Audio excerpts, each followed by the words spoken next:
Hi, Harold. Are you there?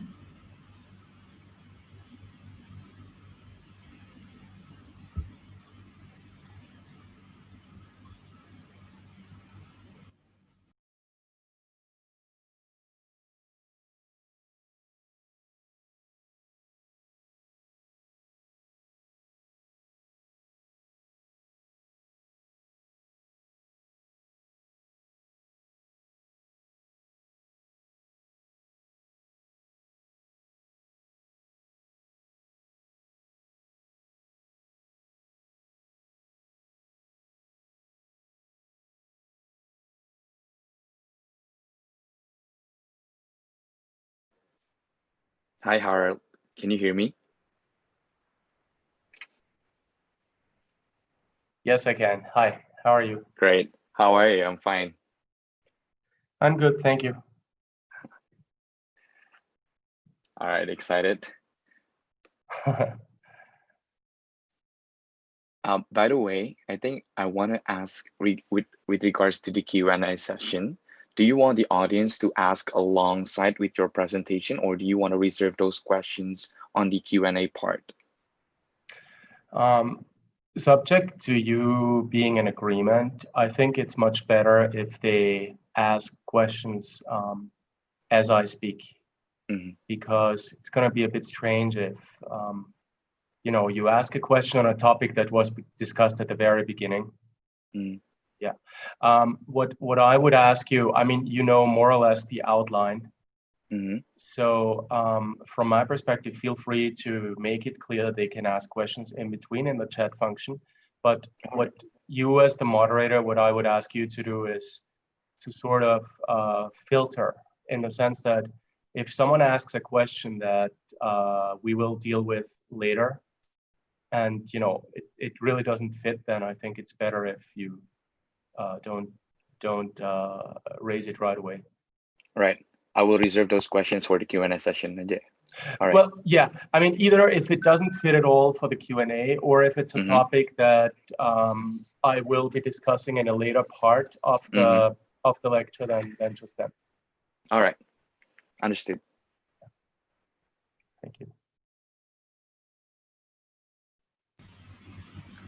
So if that's all in order, I'd like to welcome all our participants today. My name is Justin Alexander Halim from the International Law Moot Court Society of Fakultas Hukum Universitas Indonesia Externals Division.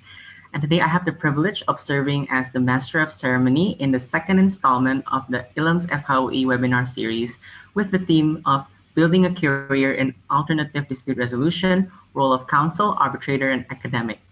Today's event will be moderated by Heru Annas Syahdio, ACIArb. Heru is an alumni of the BIAMC Commercial Arbitration Moot, with his team being the champion of the 10th Indonesian rounds of the Moot earlier this year. His other achievements also include that of winning runner-up in the International Humanitarian Law Moot Court Competition and honorable mention in the Nanyang Technological University Model United Nations. Heru was recently awarded the title of Most Outstanding Student of the Faculty of Law, Universitas Indonesia in 2020. Today's guest speaker will star Dr. Harald Sippel, MBA, SFBiam, FCIArb. Dr. Sippel is the Academic Director of the Bali International Arbitration and Mediation Center and a Senior Foreign Counsel at Schinder Law Firm. He has specialized in ADR for over a decade and has been involved in over 2,000 arbitration, adjudication, mediation, and other ADR proceedings. Moreover, he has seen arbitrations from the perspective of counsel, arbitrator, head of legal services at an arbitral institution, and in-house counsel. So surely he is one of the most qualified people to talk about today's topic. So today's rundown will consist of opening remarks by the president of ILMS FHUI, Fadira Mediana, before she passes the baton to Dr. Sippel for his opening remarks and subsequent presentation, which will take 90 minutes, followed by a dedicated question and answer session for 30 minutes. Throughout the webinar, participants are encouraged to ask questions and also make comments through the Q&A box located next to the participants feature of your Zoom account. Please use this Q&A box to ask the committee any technical issues you might experience. Selected questions and comments will be addressed either throughout the presentation or in the dedicated Q&A session. In addition to questions and comments, we will be making use of the poll feature in today's webinar, so please actively participate by choosing the option you deem most appropriate. Prior to handing off to the President of the International Law Moot Court Society, FHOE, I would like to remind participants of two housekeeping rules for today's webinar. Firstly, that participants should rename their Zoom display names to their institution's acronyms as stated in the guidelines, followed by their names. And secondly, that participants can ask questions and comment to the speaker's presentation through the Q&A feature using a Q or a C in front of the questions and comments respectively. Last but not least, we would like to inform participants that we would be handing out certificates of attendance for today's webinar attendees. So now, without further ado, I will give the floor to Fadira for her opening remarks. Thank you, Justin. Good afternoon, everyone. My name is Fadira Mediana, and I am the president of International Law Moot Court Society of Faculty of Law of Universitas Indonesia. I hope that everyone stays safe and healthy during this pandemic. First, I would like to thank Dr. Harald Sippel and the Bali International Arbitration and Mediation Center for their crucial role in making this webinar happen. Second, I would also like to thank and welcome the students and international law societies of Universitas Gadjah Mada, Universitas Airlangga, Universitas Pajajaran, Universitas Katolik Parahyangan, and Universitas Prasetya Mulia for their partnership with us. The International Law Moot Court Society is excited to have you all here today with us, and I hope we can have a fruitful discussion today. Justin, I'll give the floor back to you. Yes, thank you, Fadira, for your opening remarks. As I'm sure the participants are already eager to start the discussion, we welcome the moderator today, Heru. The floor is yours. Thank you so much, Justin. Good afternoon, everyone. I hope you're doing well this situation. My name is Heru Annas Syahdio, and I will be your moderator for today. And first and foremost, I think, again, I would like to thank Harald as our guest speaker for today. I am honored that you were able to fit this webinar within your busy schedule. I, as a final year of law student, am sure that along with the enthusiastic audiences here, we'll learn a lot from you with regards to building a career in alternative dispute resolutions. Secondly, I think I would also convey my appreciation towards ALMS and BIAMC, especially for the committee involved in conducting this extraordinary webinar. I think a little opening remarks from me is that, you know, in my experience as this year's Faculty of Law most outstanding student and have been competing in FIS commercial arbitration, I realized that a lot of people are still unaware about the professionals working in the alternative dispute resolutions industry. When I was discussing my future with my colleagues or even my lecturers, and I said that I want to pursue a career in ADR, their first response will always be, so you want to be a judge? Then I will spend time explaining about ADR to them and hoping that they would get it. Hence, I hope that today's session could be the basis for a lot of people to understand the professionals working behind the ADR industry and even get more people to pursue their career in alternative dispute resolutions. Now, before I let Harald to share his wisdom with us, I think I would like to run a few details on how we're going to conduct the session. So we'll start with a presentation from Harald, where over the course of this presentation, we want the audience to engage with us. That is why Harald has prepared several poll questions for the audience to answer, and we will discuss those responses together. And with the spirit of engaging with the audience, we will also open a Q&A session for the audience who wants to ask Harald the question with regard to the materials that he will be conveying. You can utilize the Q&A box, and I will consider which one of the questions will be appropriate to be conveyed to Harald for him to answer. And I think the audience is very excited now to hear the presentation coming from Dr. Harald. So I think I will give it to Harald, if you may. Thank you very much, Heru. Justin, Fadira, and everyone else who's involved. There's a lot of people to thank for. Also, I want to thank every single one who is joining in today. It's Saturday afternoon, so selamat siang. I think a lot of people have something better to do, whether there is some sort of lockdown or not. So I'm pleased you are here, that many are joining us, that so many are joining us, I should say. It puts the pressure on me to meet the expectations, and I'll do my very best. I want to echo what Heru said in the introduction. A lot of people have a lot of misunderstanding about what working in ADR, and even if it's just arbitration as one form, is, what it entails, what it means like. And we will do a lot of demystifying today. My goal is that by the end of the session, you will have a clear understanding, at least in the basics. You know, keep in mind that this is just a 2-hour session, but you will have a clear understanding of what options you have, and also importantly, what you should do in order to actually be able to enter this field. Now, I'll be sharing my screen, and then we can start. Now, what we are going to cover today is an overview on ADR and the different roles in arbitration in particular. Now, ADR is usually, well, it means alternative dispute resolution. Some people include arbitration, some people do not include arbitration. It doesn't matter for today's seminar because for the most part, I'll only speak about arbitration because this is by far the most common form of dispute resolution other than court. We will touch upon what you do, how you can build your career, and what qualities are needed. This is just a final part for you in international arbitration. I'm here referring to graduates who want to join law firms for the avoidance of doubt. I think there is no point in me telling you what makes a good arbitrator, and then tell you, if you are lucky, then the first time you will act as an arbitrator is 7 to 10 years after graduation.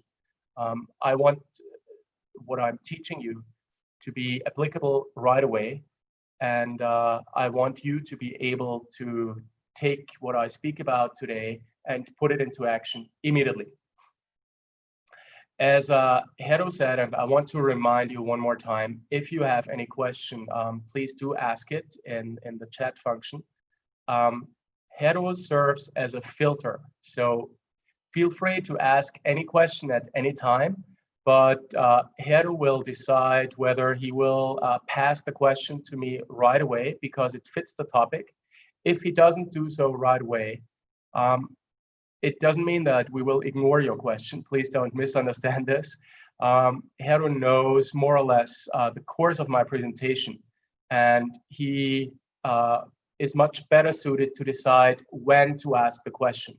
So, you know, my reminder to you, or my request to you, do ask questions when you have any concern or whatever is on your mind. To make this more interactive, because I don't want you to fall asleep behind your computer screens, we also have several poll questions, and I'm looking forward to seeing the answer on those. Now, let's start without any further ado. To make sure we are all on the same page, I want to briefly touch upon ADR, alternative dispute resolution. And to that end, I want to show you how you can generally resolve disputes. I'm starting on the left with the most peaceful form, so to say. Now, when I say peaceful, it doesn't mean that litigation or arbitration is violent, but peaceful means it's entirely the parties who do it among themselves, and typically this is at the very early stages of a dispute, or maybe it's not even a dispute at this point. It can just be a different understanding of certain facts. It hasn't necessarily become a dispute yet. So this is on the left side, and the more adversarial it gets, the more parties fight, the further we will go to the right. Now, negotiation simply means that the parties are discussing among themselves. It's an informal process. Nothing particular to mention. There is no third party involved, typically. We then have mediation. Mediation is a process where you have one person, usually one person. Here on the picture, it's the green person, not from Mars, but the green person being the mediator. And you have the blue party, so to say, and the yellow party. It doesn't necessarily have to be just one person. There can several people. And the mediator tries to, or helps the party in reaching a settlement. This is a process which is also very informal in the sense that there are very few rules involved compared to other processes. I don't know if any of you has taken civil procedure law, but when you think of the Code of Civil Procedure, it's, these many rules. For mediation, there is almost no one. The parties can pretty much decide how things go. What's important is that typically the mediator will only assist the parties in finding a solution to their dispute and will usually not propose the solution itself. However, the borders are not clear, and conciliation is another form where, in this case, the red person, it's not a green person anymore, would make actual suggestions on how the dispute can be resolved. I think you can, what you can see from those pictures, and for you to remember the difference between mediation and arbitration, and as I said, the borders are not entirely clear, but for you to remember, when you look at the mediator, that person is doing like this. I'm leaving it to you. However, when you look at the conciliator on the picture, that person seems to be sort of pushing the parties to something. And I intentionally chose those pictures because it very well shows that there is a difference, that namely the conciliator will typically make specific suggestions as to how the dispute could be settled. We then have another form called expert determination. This is particularly for technical issues, but also for financial matters, where the legal consequences are quite clear or simple, but the question is on the facts. For instance, think of an agreement between two parties where company A sells a part of its company to company B. And the agreement contains a bonus clause saying if the sold part of this company has a profit higher than X, then the buyer must pay a bonus, something like this. You don't need any judge or arbitrator, or in particular a lawyer, to determine what the actual profits were. And it may sound obvious to you, but profits are not always obvious. It's a whole science of its own. And generally financial data, I should say, is not always so clear and straightforward. On technical issues, you could have a case where there is a warranty claim, and the consequences of the warranty are entirely clear, but the expert, an engineer, has to determine if a party, the party which bought the technical product, used it the wrong way, or if the product was defect, for instance. So here, again, you don't need, whether you use it the wrong way or it had a defect from the beginning, that's not a question of law, that's a question of facts. So you would use an expert determiner for this. You have adjudication, which I'll only touch upon very briefly because in Indonesia, it doesn't exist in a statutory way. It's usually used for construction disputes, and they are usually for payment claims. That's all I'm telling you now. You have arbitration. I will not say much more on arbitration at this point, because we'll get to arbitration in a minute. And the most adversarial process, where usually you have most friction, is litigation. Although arbitration and litigation are in many ways quite similar. Now, you may notice that there are two more black bars here, one on the very left, one on the far right. This is because there are actually two additional options I wish to highlight. And when I say two additional, please keep in mind that this is not everything which exists. These are the most common forms, but it's not that there is nothing else. You can also agree on a mix, for instance. You could say that when there is a dispute, the parties should first negotiate, then they should mediate, and then they should arbitrate, or something else. But as I said, there are two more bars. On the far left, it is flight. You can simply run away, so to say, decide not to do anything. And on the far right, you can fight. Both are usually not recommended ways. Especially, I mean, don't think of fighting as in a fist fight, but because we're speaking about business disputes here, and companies themselves cannot engage in fist fights, only their employees or representatives, and that doesn't happen often.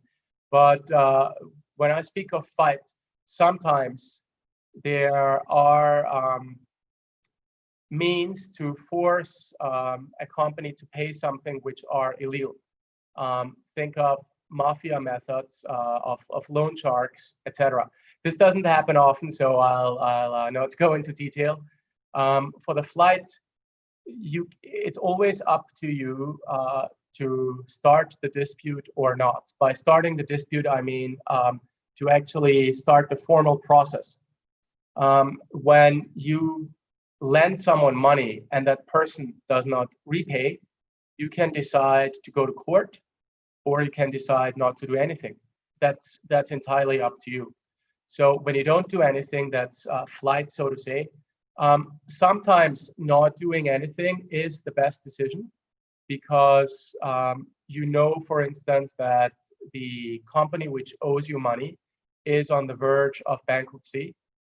You know, what's worth the effort and the money of starting proceedings when you know they will go bankrupt anyways? So this would be flight. Having said this, we come to the first poll question, which is which of the below processes you just saw do you think is the most common process for the resolution of business disputes? And I'll remind you of the options we have once again. And I now kindly request all participants to select their answer. And I don't know, Heru, are you going to convey the results, or how is it going to work?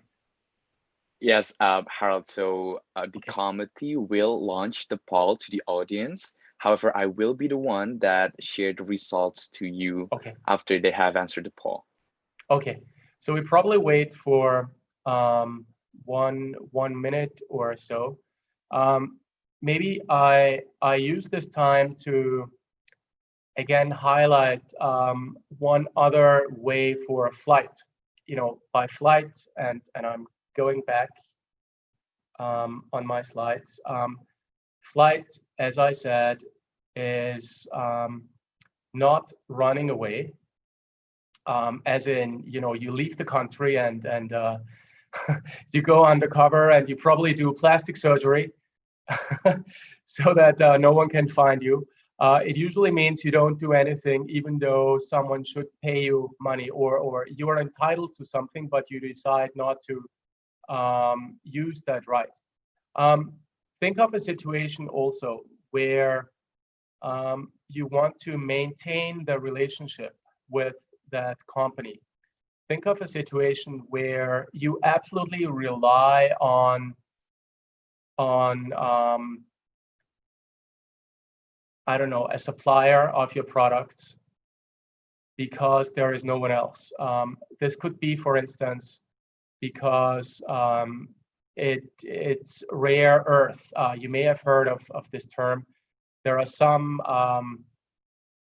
minerals, for instance, or I don't know what exactly it is, some metals, I think I should say, which can almost exclusively be found in China by way of mining. Now, if you absolutely need those and you only have one supplier, then you may not want to start a fight and may just let go with it. Okay, and Heru, you are sharing the results with me. Do you want to present it? Yes, Harald, thank you. I think it's interesting that majority of the audiences thinks that negotiation is the most common form of resolution of business disputes. And I think it will be followed by mediation and arbitration having the same amount of votes, and conciliation being the least answered by the audience. What do you think, Harald, about this result? I think this result confirms that the average is always right. Negotiation is the most common form because the vast majority of disputes never go to court, never go to arbitration, never go to mediation or anything else. The vast majority of disputes are resolved by mutual discussion. Now, I have the second question right away, and leaving negotiation aside, please ignore negotiation now. Which one do you think is the most common process for the resolution of international business disputes? I put negotiation there, but please ignore it. That's actually my typo on the slide. Please do not select negotiation. What is an international dispute? Maybe for you to understand, it's very simple. The definition would usually be one party is from country A, one party is from country B. So let's take the viewers today. You are Indonesian and I am Austrian.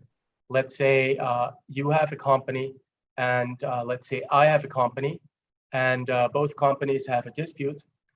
Since you are from Indonesia, which is country A, and I'm from Austria, which is country B, that's an international business dispute. Some people would also include a dispute or would include in this definition disputes where the subject matter is international. Let's say an Indonesian company sells a factory in Thailand to another Indonesian company. Now, both companies are Indonesian, but obviously the subject matter is in Thailand, so that's international. So once again, I'd ask you to make your vote, and please do not select negotiation because that's my typo on the slide. And Heru, whenever you're ready, please to share the results. We'll probably wait for a few more seconds. Yes, I think we should wait as the audience is still voting here. I see that arbitration is getting a lot of polls now. Don't influence anyone though, please. They will go with the majority. Okay, we'll see.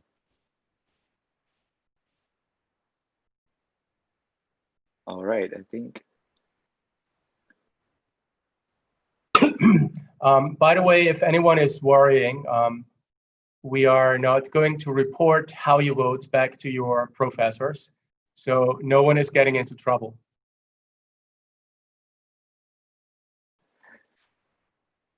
All right, I think we have the result here, Harold.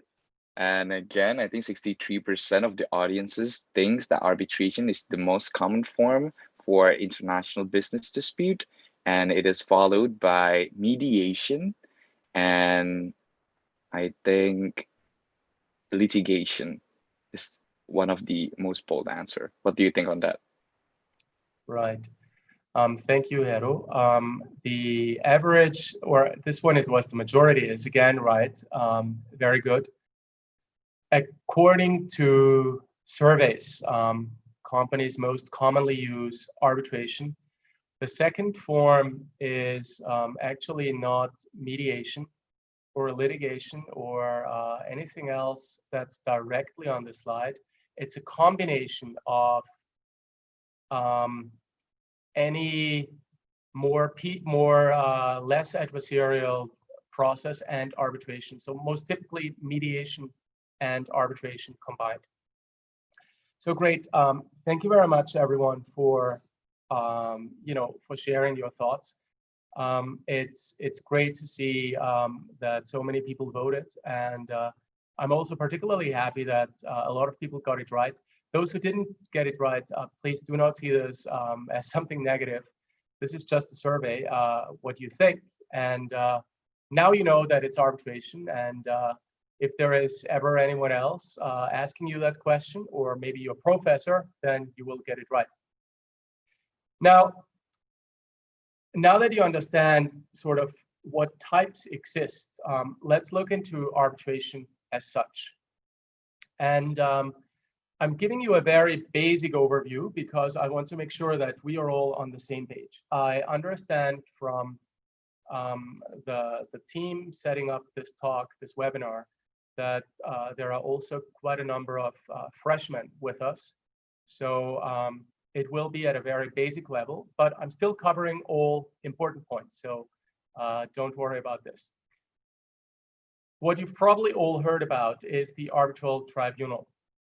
This is most typically one person, a sole arbitrator, or three people, the two co-arbitrators or wing arbitrators or party-appointed arbitrators, and the chairperson.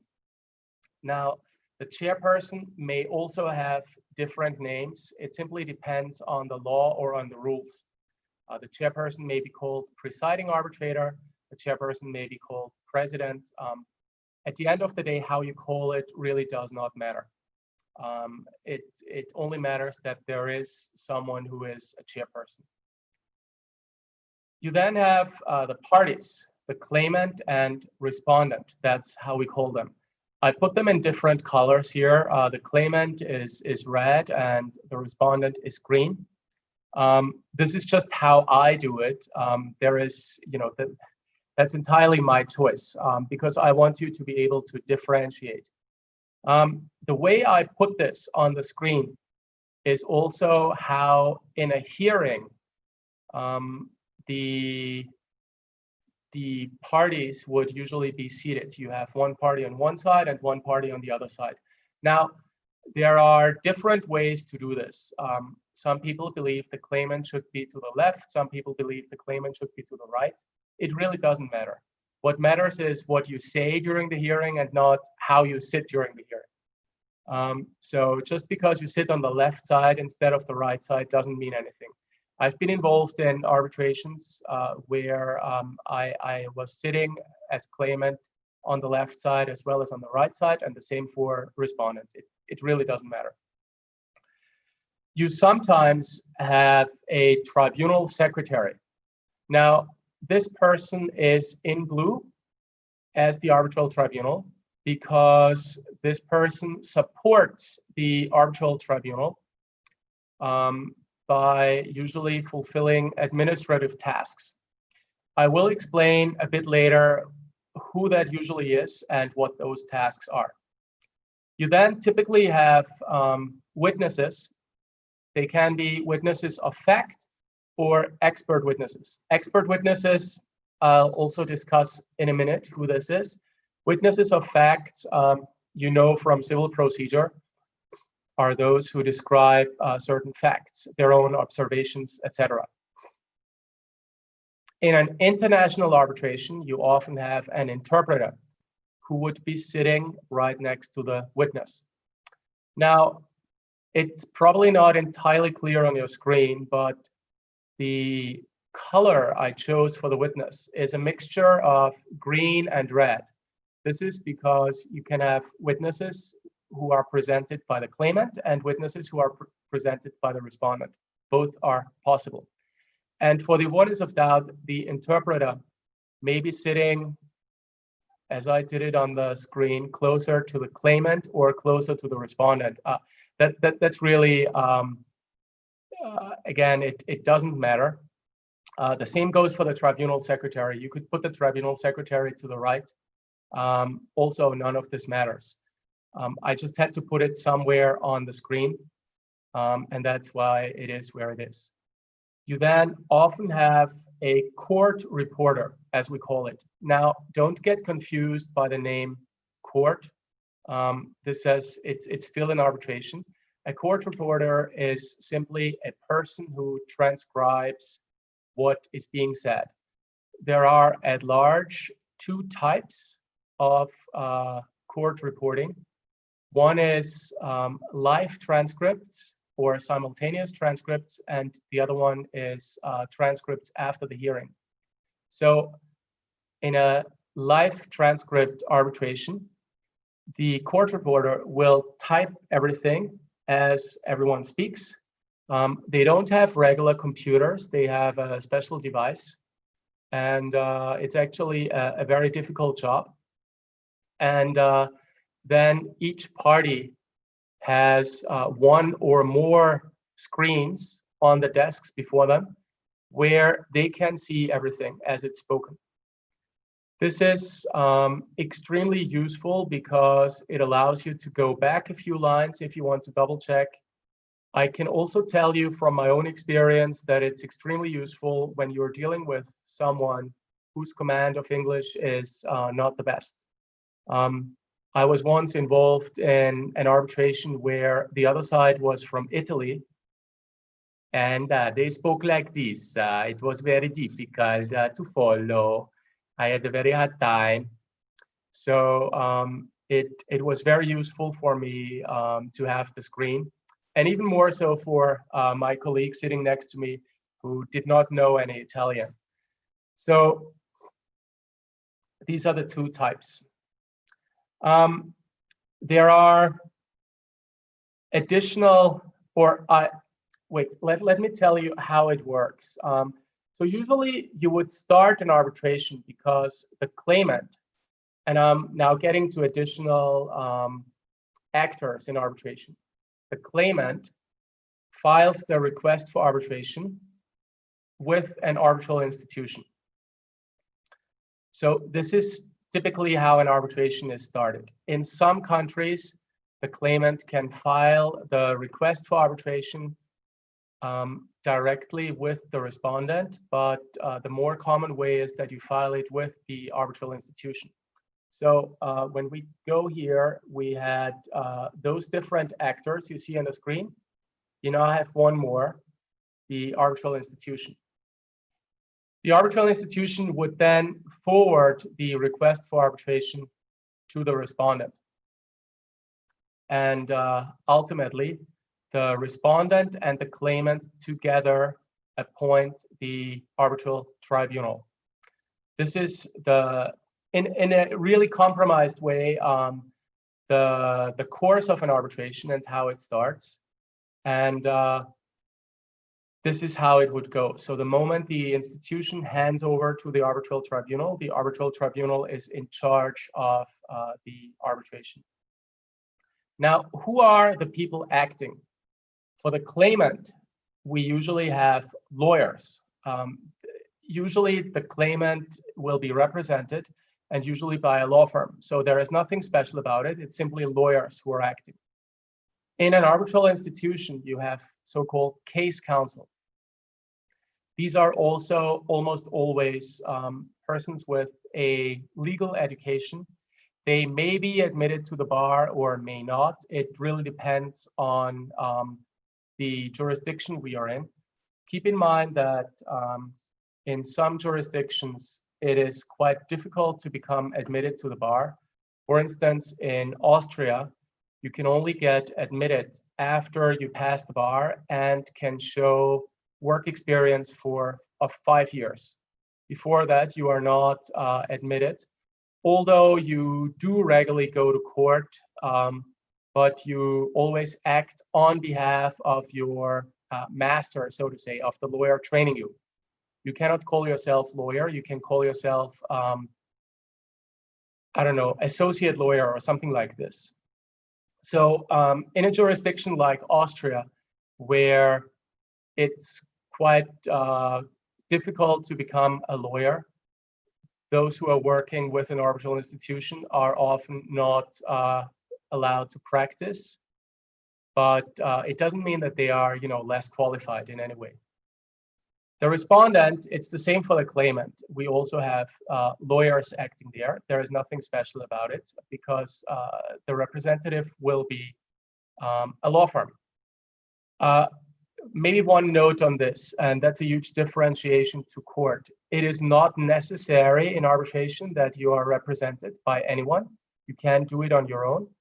And you can, in principle, choose whoever you want to choose to represent you.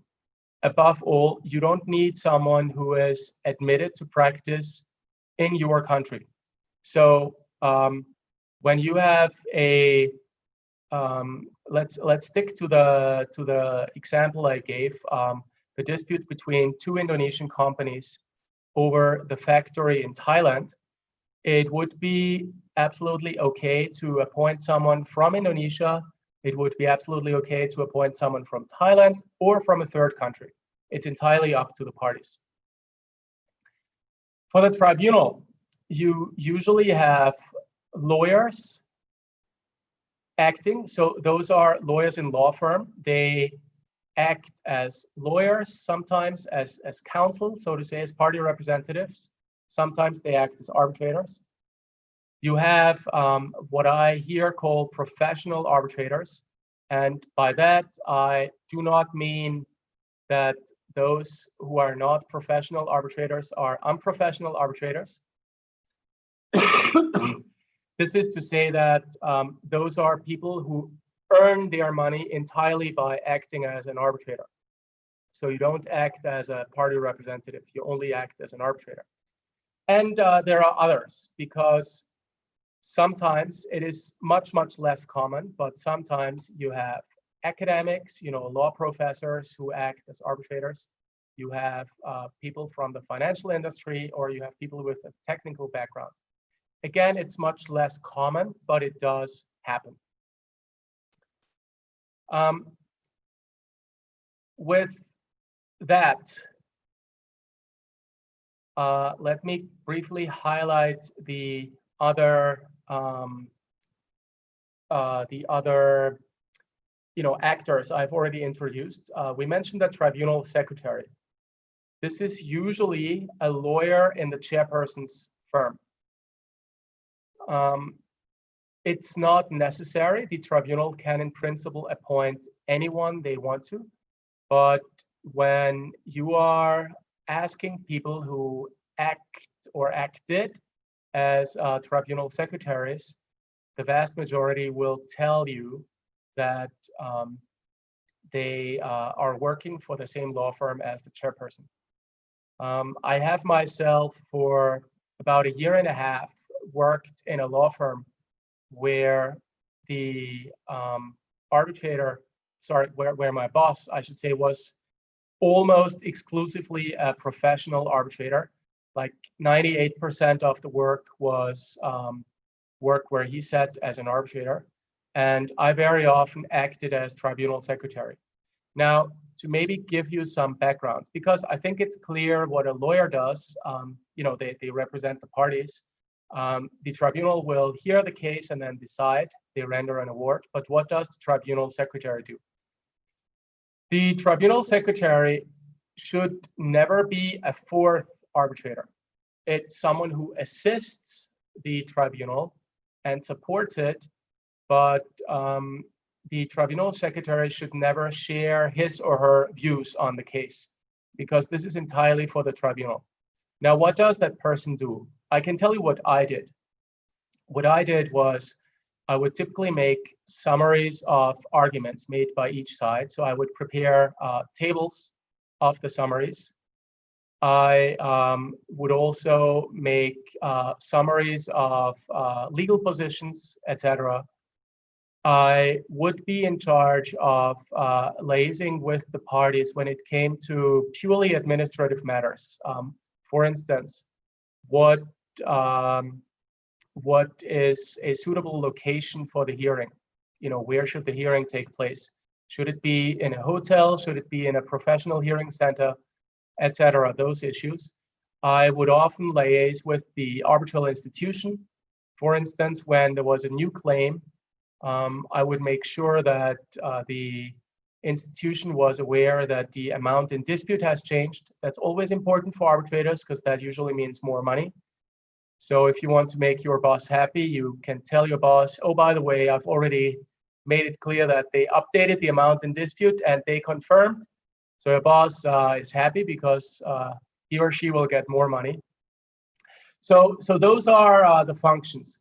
The tribunal secretary is usually also involved in the drafting of the award, but it should never be the dispositive part. Now, the dispositive part is the part where the actual decision is written. What the tribunal secretary will draft is the introductory part, the procedural history, the positions of each side, etc. All the parts which are undisputed. And you know, it is undisputed that company A is called company A. It's undisputed that company A was represented by lawyer B. It's undisputed that on, I don't know, 1st July, company A sent a letter. All those things are easy, so to say, but they must still be in an award. And just because it's easy in the sense that it's undisputed doesn't mean that it's not important. It's actually not so easy when you do it for the first time, when you have to draft the initial part for the first time.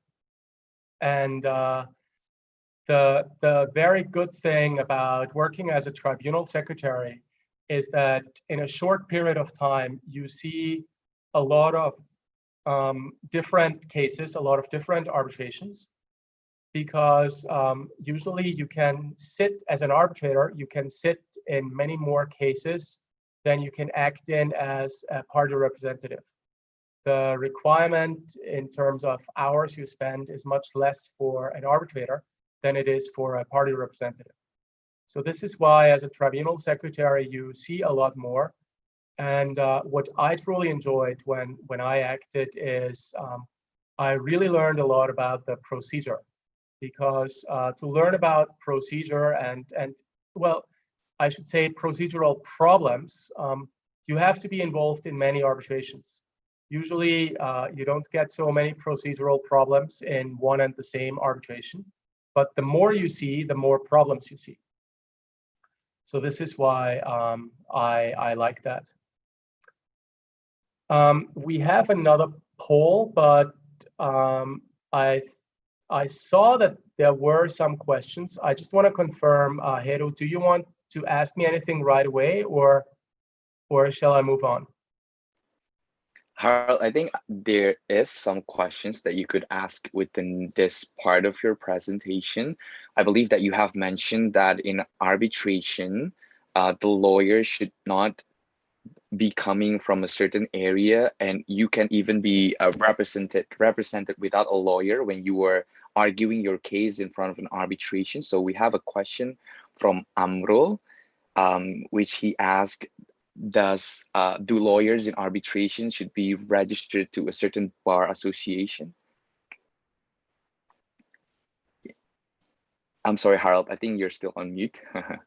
Sorry, thank you. As I said, it's no. Anyone can be a party representative in arbitration.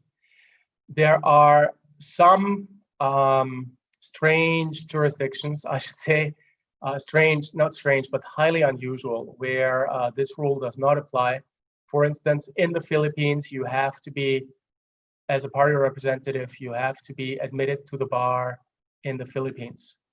I know of instances in Indonesia where Indonesian counsel objected to a foreign lawyer acting in an arbitration on the basis that the foreign lawyer allegedly needed a work permit and had no work permit. But this is not the arbitration framework. That's a different framework.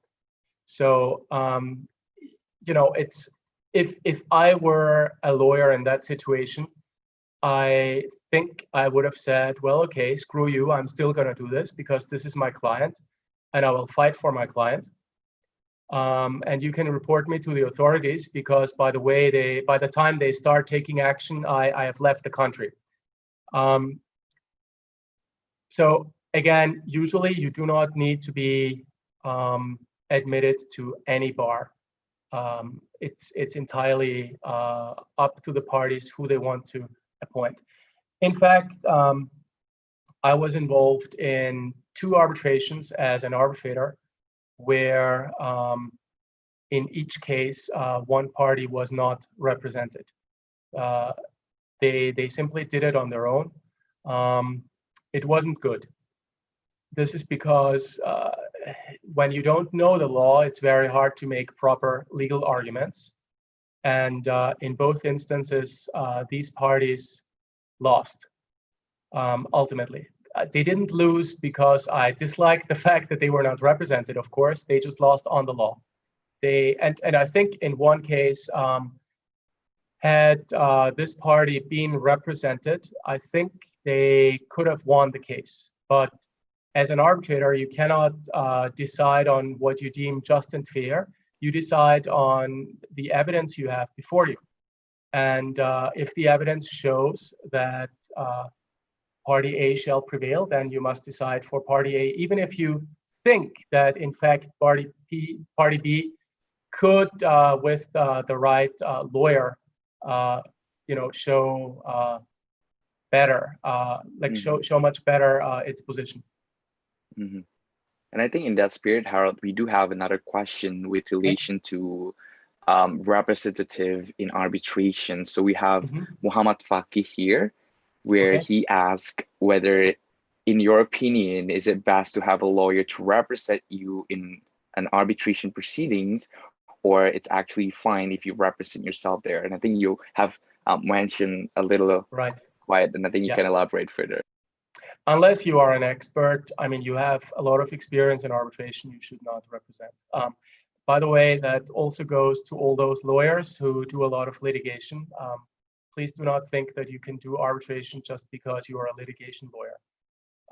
I've seen the most absurd instances, including one case where I had to explain to the other members of the arbitral tribunal about basics of arbitration because they simply didn't know, because those were litigation lawyers. Now, I want to go back to this part on the right here on the screen, the tribunal. I mentioned that tribunals, like those who act as arbitrators, they often take on different roles. And we have another question here for you. Do you think this is appropriate if someone sits as an arbitrator in one case and as a counsel in another case? It's obviously not the same case. We're speaking of different arbitrations. But this double hatting, as it's called, the hat of the lawyer and the hat of the arbitrator, what do you think about this? And whoever is running the poll, I think you need to change that question. If there is a technical issue, please let me know and I'll just move on.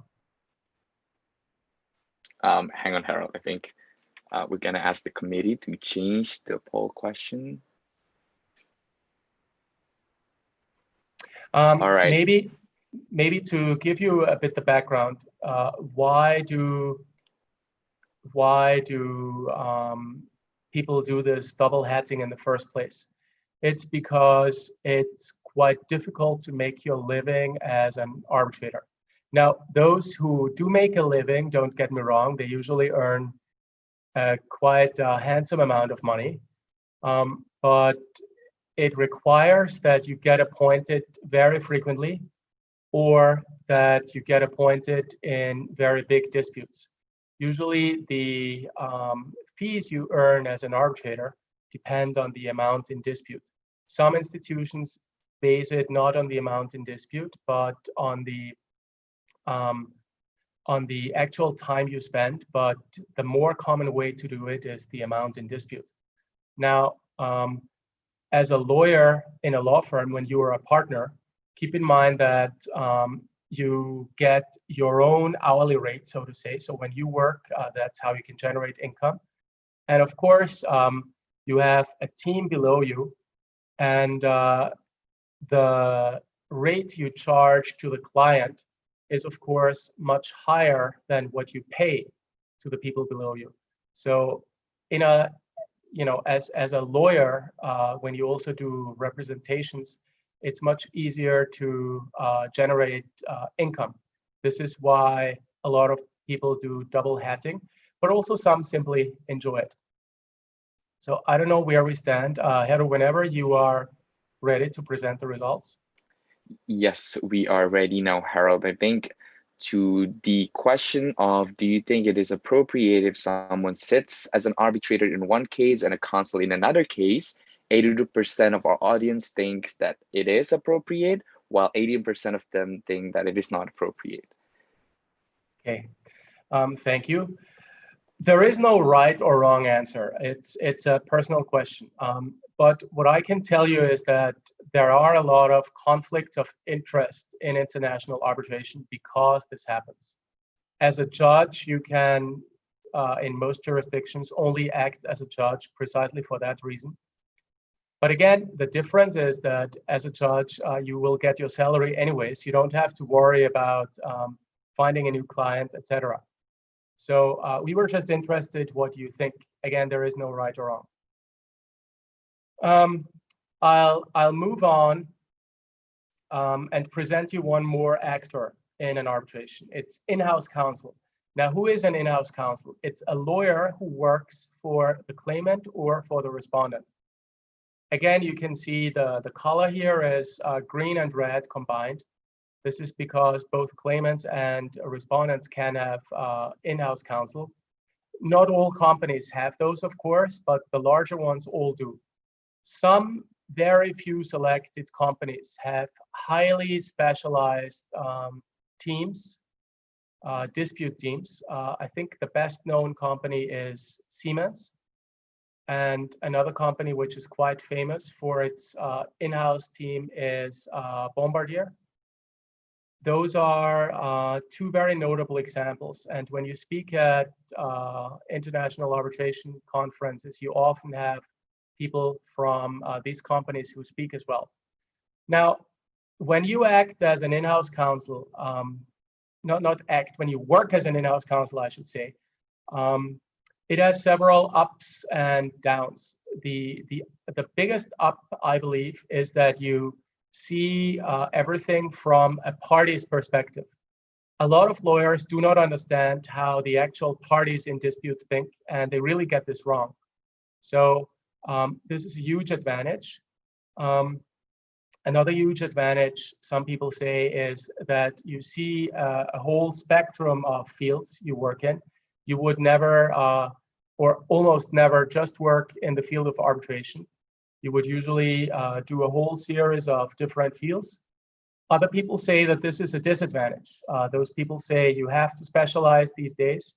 And if you are not specialized, then you know a little bit, or you could say you know almost nothing about everything, which is not good, because if you know almost nothing about everything, it's not a lot. Of course, it depends. If you know just a little tiny bit, but you know about everything, you will be much better off than someone who knows exactly nothing. So it really depends. In-house counsel are usually involved in arbitrations in the sense that they coordinate the lawyers representing them. You would report to them, you would give them regular updates, and they then internally have to report themselves to the management or to the general counsel. They sometimes act themselves in international arbitrations when they don't rely on external lawyers. This would typically be the case when the amount in dispute is very small, but it depends. I mentioned experts, and I mentioned the fields they act in. Here again, I highlighted the legal experts because you are all law students or possibly graduates.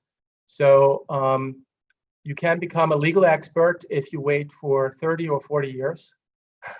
No, it's not that long, but it's usually very, very senior people of a country. So you have to be a very senior, typically academic. Then you will provide your expert opinion on a particular legal issue. Now, those are the actors in arbitration. And we have another question. Now that you've heard what different possibilities exist, which one do you find most appealing based on what you know? And we kindly ask you once again to share your views. Again, I want to highlight, and please cast your vote while I'm speaking, there is no right or wrong. What you find appealing is entirely your opinion. What I've been trying here is to present you in a nutshell, really, some of the roles which exist so that you know the basics. I think each role has its advantages and disadvantages. And Harald, I think while the audiences are answering the poll, I do have some question with regards, Sure. With regards to your explanation on the experts. So, you know, when I was doing FIS last year, I think one of the biggest issue that we've encountered, that our team encountered, was that independent of the expert itself. You know, a lot of journals told us that it is actually acceptable for some experts to give a more preferable expert testimony towards one party that hires them compared to the other party. So what do you think? Should expert have the same standard of independence like arbitral tribunal, or do you think it's actually fine if some experts give opinion that is, you know, more favorable towards the party that hires them? It's an excellent question because it's an issue that not only arises in the Moot or arose in the Moot, it also arises sometimes in practice, although not that often. There is the legal side and there is the practical side. The legal side is that the expert owes a duty of impartiality and independence above all to the tribunal. It's something the expert owes. So in theory, the expert cannot issue an opinion that is favorable to one party just because that party hired that expert. So if the expert determines that party A was at fault, just because party B hired that expert, then in principle, that's not okay. Experts, of course, and that's the practical side, know who hires them, and they want to get paid at the end of the day. So every expert will try to issue an opinion, an expert opinion, which favors the party which hired that expert to the extent that is possible. So when I say to the extent that is possible, when we speak about who is at fault for the technical problems, you know, to really simplify it here, the expert would never write, there cannot be any doubt that, when in fact there can be doubts. But the expert would write, based on the evidence before me, I come to the conclusion that it is more likely that, something like this. this is really simplified because it's difficult to summarize it, but the expert at the end of the day needs to get paid, and you get paid to issue an expert opinion. And if that expert opinion is against the party that hires you, arguably you are not even fully entitled to your fees. It depends on the agreement you make, but it's a complicated matter. And I see we have the poll results. Yes, we do, Harold. And I think the most popular career path being chosen by the audiences are counsel, followed by institutions and tribunal secretary, and as well as in-house counsel. And I think 5% of them interested in the academic career path. Okay, that's great because I will briefly speak about all roles, at least to some extent. Maybe the one I speak about least is academic, because this is something which would largely depend on the university which hires you. And there are really huge differences. For instance, in the Netherlands, it's very easy to be called professor. In other countries, you remain a lecturer for many years, even though you have tons of experience. But it's great to see that there is diversity. Now, this brings me to the second part. Irrespective of what type of career you want to pursue, how can you build your career in arbitration? And we have another poll to keep everyone awake. In addition to getting good grades, is there anything you believe you can do as a student, and that includes freshmen, to advance your career in international arbitration? This is a fairly simple question because it's a yes/no question, so I'd be very grateful if you all answer as soon as possible. Again, there is no right or wrong because it's something you think. I will tell you in a minute what I believe. And maybe while you vote, I will tell you how I got where I am today, especially about my times as a student and what I did as a student. I originally never wanted to become a lawyer. When I went to law school, I wanted to become a diplomat. This is why I went to law school. I then got to know a lot of different diplomats because I attended every single event I could, and I simply approached those people, which was quite daring, but everyone was happy to speak to me for a few minutes. I realized after speaking to several ambassadors and learning about their roles that this was too boring for me. Boring in the sense, please don't get me wrong, I don't mean to look down on or give the impression that I'm looking down. Boring in the sense that as a diplomat, your actions are typically more reactive than proactive. And this is what I didn't like. I then chose that I wanted still not to become a lawyer, but wanted to work in business. And I was looking for a topic for my thesis. In Austria, when you want to graduate from law school, or at least back then, times have changed now. Back then, you needed to write a thesis. And I was looking for a thesis which was as, okay, and I can just announce this. Everyone thinks that you can do a lot as a student. So this is great. I think this is why you're all here. So I think we can simply move on like this. In the interest of time, I wanted to work in business, and I was looking for a topic which is as closely as possible related to business as opposed to just law. So I chose to write about international arbitration in East Asia. This was my so to say, way to enter the world of international arbitration for the first time. I never took part in any moot court competition. I must admit that when I was a student at law school, I didn't even know that moot court competitions exist.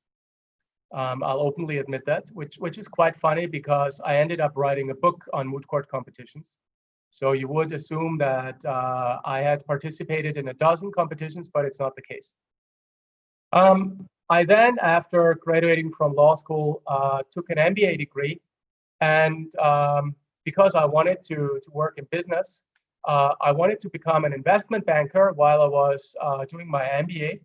But I ended up being hired by one of my professors from the MBA, who was also a lawyer, and back then a partner at a Chinese law firm. So I became, I think it was called foreign legal consultant in a Chinese law firm. That was my first proper job in the field of law. And there I did arbitration, and I realized that I loved it. And this was my entrance to the world of arbitration. Now, every story is different. And this is just how I did it. And I later on did several other things in addition to writing a thesis on arbitration. But this is just my way. There are numerous other ways. So I'll highlight now what you can do. The principle is that you must show your prospective employer that you are better suited than others. It's as simple as this. But how can you be better suited? Above all, from my experience, you need to show that you know about arbitration and that you are very interested in arbitration. Now, I can tell you from interviewing applicants that everyone is going to tell employers, I'm so passionate about arbitration, which, you know, is great, okay. But as an employer, I don't care whether you're passionate or not. I want to know how much you know and how much you've already done. How much you know you can only show me through something you have done or something you have achieved. If you say, I'm so interested, you know, this is entirely your perspective, but you should put yourself in the shoes of the employer. You want to hire someone who you believe you have to train much less because that person already knows a lot more. So you can only show that if you have already done something or achieved something. So what can you do? Specifically, you can participate in a moot court competition.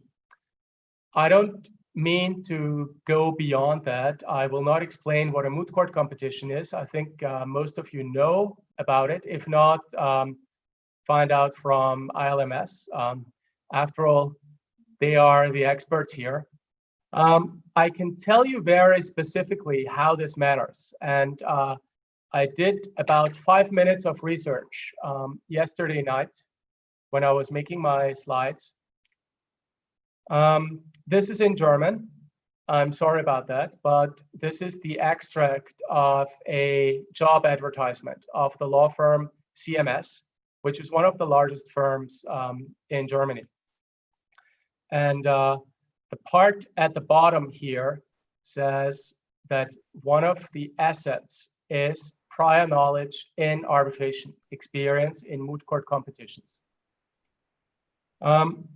So I think in Indonesia, it's not entirely the case yet, although I'm sure employers will appreciate it. In Europe, it's considered a huge plus if you have done a moot court competition. I found another job advertisement from the Max Planck Institute for Comparative Public Law. This is also from Germany. It's a coincidence. Those were the most recent job adverts I found, both of them from July. Here, they are looking for a coach for the chess of moot court. And excuse me, this coach, for the avoidance of doubt, would be employed. It's not someone who would be a volunteer. You would be employed and actually get a salary. And The requirements for the position are, among others, successful former participation in a moot court competition. So you can see here clearly that participating in a moot court competition is a huge advantage. And again, these are just 2 job adverts I found from July. Had I taken more than 5 minutes, I'm sure I could have found at least 5 more job adverts. When you participate in a moot court competition, you learn a lot about at least a portion of arbitration, and it's a great way to show to your prospective employer that you are not only, passionate about arbitration, but that you actually followed your passion and did something about it. If you win awards or even come first, like Heru did, of course, that's awesome, but I don't think it's necessary. The moment you can show that you were really interested and did something about it, it's sufficient. Anything you want to add, Heru, or should I move on? Yes, Harald, maybe just a little bit. So I think what the point that you were trying to convey is at least the participant or the student did something concrete with regards to their passion in alternative dispute resolutions or arbitration, rather than just saying that they are passionate with it, right? Yeah. Yes. When you say I am passionate, you are only speaking from your perspective. You don't show the employer what asset you are. Of course, I would prefer working with someone who has more energy than someone who is, a very boring person. So being passionate as such is good, but excuse me, it's still entirely my perspective of the world, and it should always be from the eyes of the employer. So this is why I say do something concrete and don't simply say, oh, I love this so much. Right. Do something concrete in the sense that show you participate in a moot court competition, or participate in an essay competition, which is the second point I'm making. By the way, these are not in order of importance. All of these are useful, relevant. I again did a few minutes of research. There is now a writing competition by the young SIAC, and you can still participate because they just extended the time limit. The concept here this year is quite interesting. You have to prepare a written brief to a tribunal in a mock arbitration. So this is actually quite arbitration related, and not simply just you write about any topic. It's very much to the point of arbitration and practice. And the good thing is, in these writing competitions, you can even win prizes. So there is no reason to not participate if you think you are qualified. And excuse me, even when you think you are not qualified, it's a good training exercise. You can, that's my next advice, publish. You can publish an article. Now, you probably think, I'm still a student, how can I possibly publish an article? 2 comments on that. First, there are numerous student journals out there. Maybe, I don't know about Indonesia, but you find them, and many of them are in the field of ADR. If you take the time and to do research, and if you hone your writing skills, you can definitely publish something in a student journal. If you do a really good job, probably even in a in a professional journal. It doesn't necessarily have to be an article about something very specific about arbitration. You could, for instance, publish about events. You write an event report. This is, of course, a publication that counts less than a publication where you write about a specific topic, but it still counts. It's a publication. And who would you rather hire as an employer? Would you hire someone who says, I'm so passionate and I love this, but I cannot show what I did? Or someone who says, I'm so passionate. I love this. And this is why I publish 2 articles in my free time. I think the answer is obvious. So this is why publishing matters. It's just a way how you can show your future employer that you don't just say, I'm interested, but that you actually do something about it. By the way, what I'm mentioning here is the publications is something I have been doing from the very early days of being a lawyer. I now have published about, I think it's almost 30 papers or book chapters and 1 book. And I'm currently the editor of a book where we have over 20 authors. So this is sort of the peak I've reached so far, that I'm now the editor, which is the pinnacle if you want to say so. But publications are a way to show to your employers not only that you're interested, not only when you're a student, but you can do that throughout your career. You can join young organizations. Now, what are those? I put 4 on the screens. I think those are the 4 best known. I put ICDR, Y&I. I put the IBA Young, I think it's called Young or IBA 40 Subcommittee on Dispute Resolution, the YSIAC and ICCIArb. Some names sound likely familiar to you.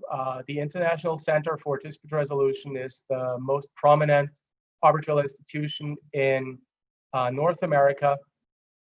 The IBA is the International Bar Association. The SIAC is the most prominent Singaporean institution, and the ICC is the most prominent international institution in the field of arbitration. You can simply look up those organizations and join and attend events. I think it's just one more phrase, Heru. It's less important to join these organizations than it is to join to engage in those other activities. But when you join them and attend events, which is super easy now because it's all online and free of charge, you will learn a lot more about arbitration.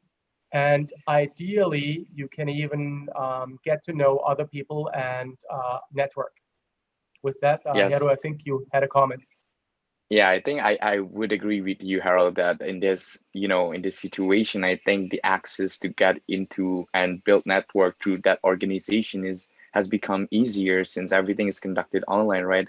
And I think one of the point that I would also be interested is that since you're the academic director of the BIAMC, I think, as I understand that it has some student membership, I think, within the BIAMC, and I think, do you think that, I believe that it would be beneficial as well, right, for the audiences here if they're interested with it? If you don't mind, I'll address that on, I think it's the next slide. All right, because I have a picture. Yeah, but thank you for raising it. And you're right, the BIAMC has a student membership. And what's probably different you can always join these organizations, but they don't really give you any certification. When you join them, you cannot get certificates for doing this or that. So this is why BIAMC student membership is, at least to that extent, better in my view. But I have to be careful to not come across as someone who is selling this too much, because this should be an informative session after all. But I think you raise an important point, and I'll get to it in a minute. The last point I want to raise here is relationship building. By that, I mean what other people call networking. I put 2 books here on the screen, which are great books on relationship building. I call it relationship building because to me, networking is very shallow, whilst when you build relationships, it's not just at a superficial level, but it's just a different way to name it. I can tell you that the vast majority of the jobs I got, or the work as such I got, including my position as academic director at the BIAMC, I did not get because I applied to that job. I got it because I knew someone who knew someone, something like this. Now, don't get me wrong, I'm not speaking about your parents knowing someone. This also happens, but that's not what I mean. My point here is that you can specifically speak to speakers of events if you attend them in person, or if you attend them virtually. You can simply drop a short email to that speaker and highlight a point you found very useful. You may not always get an answer, but you may get an answer, and eventually you may form a relationship with that person. Whenever I'm publishing something and I rely on an article someone else has written, I will, at the end of my, when I'm done with my article, I will send a brief note to the person who wrote that paper, which I rely upon, and say, thank you, your article really helped me. This is really just small things, but the more you do those things, and also the more you help other people, the more people will eventually help you. You should never help other people because you think, oh, maybe one day they can help me too. That's not the right attitude. You should help people because it's a good thing. Whether you are religious or not religious, I believe in any religion, it will be positive if you help, but also outside of religion, helping is a good thing. So you should always try to help people, and eventually your relationships will grow and grow, become stronger and stronger. And do not think automatically that just because someone is a lot more senior than you are, that this person is not interested in you. Now, also do not make the mistake that that person is automatically going to be interested in you, because neither is the case. It really depends. But what Keith Ferrazzi, for instance, describes in the book Never Eat Alone is that he helped the CEO of a Fortune 500 company to find an internship for that CEO's son. And because of that, that CEO was tremendously grateful. He could have never approached that CEO ordinarily, but because he helped that person, he could. And as a student, you will probably find it hard to create internship positions for other students, but that's not the point here. The point here is that even when one person is that important and you are that important, so to say, there can still be ways how you can help someone. I once got a shout out, so to say, at an international conference by Lucy Reed, who is one of the best known female arbitrators in the world, because I helped her prepare something for her speech. There was a misunderstanding on her side, and she didn't prepare it. So I simply prepared some simple documents for her speech. Yes, it took me a while to compile everything, but because I helped her back then, she was tremendously grateful. And she became my contact, if you want to say so. It's not that she now owes me anything, of course, but the point here is that you can always help other people with as tiny matters as there can be. And that's the attitude you should have. So do focus on relationship building, because it's arguably the best way that you can ultimately find a job. Go to events, speak to the speakers, speak to other people, find out what's important to them, etc. Education is an important part, because when we speak about education, it's that you can show to your future employers that you have done something. If you have 10 certificates because of courses you took, then you have 10 more certificates than someone who didn't take any course. So I think the easiest way for you is to take specific classes at university, if your university offers them. I don't know if they do, but if they do, take them. You can tell your employer, I'm very interested in arbitration. This is why I took international law, why I took ADR, why I took the Moot court competition, etc. So this is very easy for you to do because it's free and it's very simple. You can take an LLM, and I understand that also from Indonesia, every year there are several dozen students who go abroad to take an LLM. Now, what are my views on this? My views are we have one more poll at this point.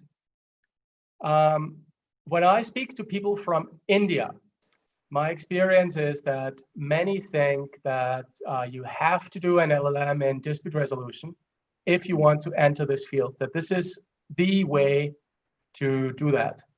So, by the way, we mean that's really absolutely necessary and the most important thing you can do. We again want to hear your views on that.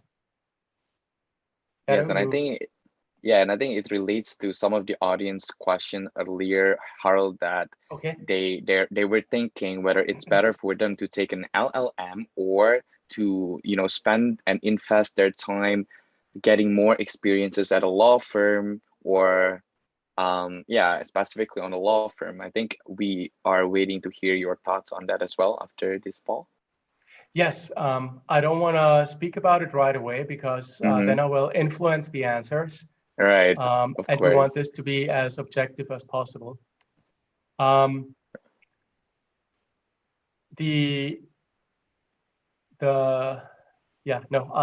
not say anything. Yeah, let's just address that after the poll then. But maybe to make it clear, those programs are usually abroad. Okay, and we have the results. I see them on my screen right now. Heru, do you want to present it once again? Well, yes, and I think the majority of the audience think that it is the way to advance our career in ADR, while the 27% thinks maybe there is other way. So what do you think, Harald? Yes, I'll share my thoughts. So there are numerous advantages when you take an LLM, and I've highlighted 3. It's prestigious. If you graduate from a very good university in the US or UK, that's where most programs are located, it has prestige. I understand that it has a lot of prestige in Indonesia in particular. You get experience abroad, which is very good if you want to do international arbitration. And you increase your network. Remember, I just spoke about relationship building, and also your horizon, because you get exposed to a new world, to a new culture. And this allows you to think more broadly, which is very helpful in arbitration. The disadvantages I see, and of course, this is just my opinion, are the high fees, the cost of living abroad on top of the fees, and the opportunity costs. By opportunity costs, I mean, what else could you have done during this 1 year? Usually when you do an LLM, you don't work. Someone who stays back home, so to say, and does the LLM will have 1 more year of additional work experience, 1 more year of practical experience. And also this is to be added to the fees. When you work for 1 year, then you get paid for 1 year. And especially if this is right after graduation and you still stay with your parents, your cost of livings are likely going to be almost 0 in Indonesia. And on top of that, you get a salary. So the difference money-wise can be huge. Now, when you get a scholarship or when your parents can pay for it, this is of course different. but I'm pretty sure that not everyone can get a scholarship or has parents who can afford it. So this is something you always have to keep in mind. Now, all the advantages are true and all the disadvantages are true. It's, again, there is no right or wrong. It really depends. It's ultimately your decision. And you have to decide what is better and more suited for you. I can tell you this much. I did not take an LLM, and for me, it has not been any problem at all. But of course, I did a lot of other things. Heru. Yeah, Harald, I think, as a final year as I'm in final year in my law studies, I think this topic interests me so much. And I think you could give us another point of view within the, practical field of arbitration. Does the LLM degree really gives you any benefits with regards to your reputation, or maybe, I think with regards to our reputation, would the LLM degree gives us a certain, points in the arbitration sector? What do you think? That's a very good question. I think definitely certain points when you try to get a job, at least initially for the first few years, yes. Although, and to answer a question you raised before, my personal view is that you should not take an LLM right after graduation. It's better to get some work experience, because what you then learn will be much richer to you. You can understand it much better if you have practiced law for a few years. After a few years, I don't think it gives you any advantage whatsoever when it comes to reputation. The advantage it can give you, somehow related to arbitration, is the network you have, the alumni network. If you are an alumna or an alumnus of whatever university, and you can tap into the alumni network of XY university, of course it's a huge advantage. But this goes back to the network as such. At the same time, you must keep in mind that it's a very expensive way to expand your network, because just not having any salary for a year, this itself is very expensive. And one last phrase, Heru. Degrees as such, or titles, which really help reputation-wise, from my experience, are only a doctorate degree, or ideally a professorship. People respect you much, much more when you hold a doctorate degree, or in particular when you hold a professorship. For the rest, it's all nice to have, but does it really give you a lot more reputation? No, I don't think so. Not from my experience.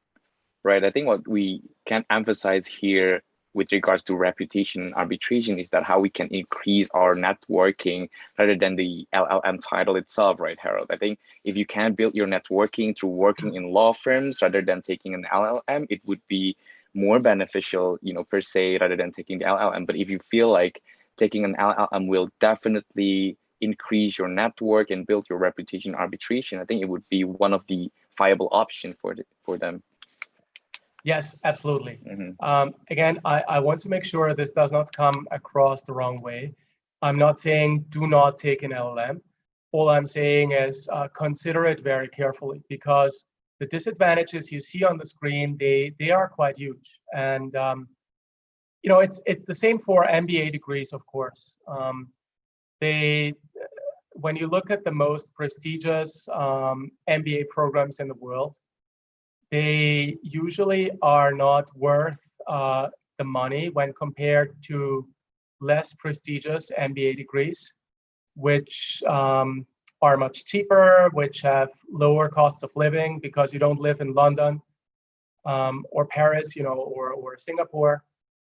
So what I'm saying here is please do consider it very carefully. Do not take an LLM degree just because all your friends take one. This is my key point here. What you can also do, and I think this is the last point here is, and I have to be careful, it's now exactly 1 hour and a half since we started, I think. You can get certified with an international organization. The best known, oh, wait.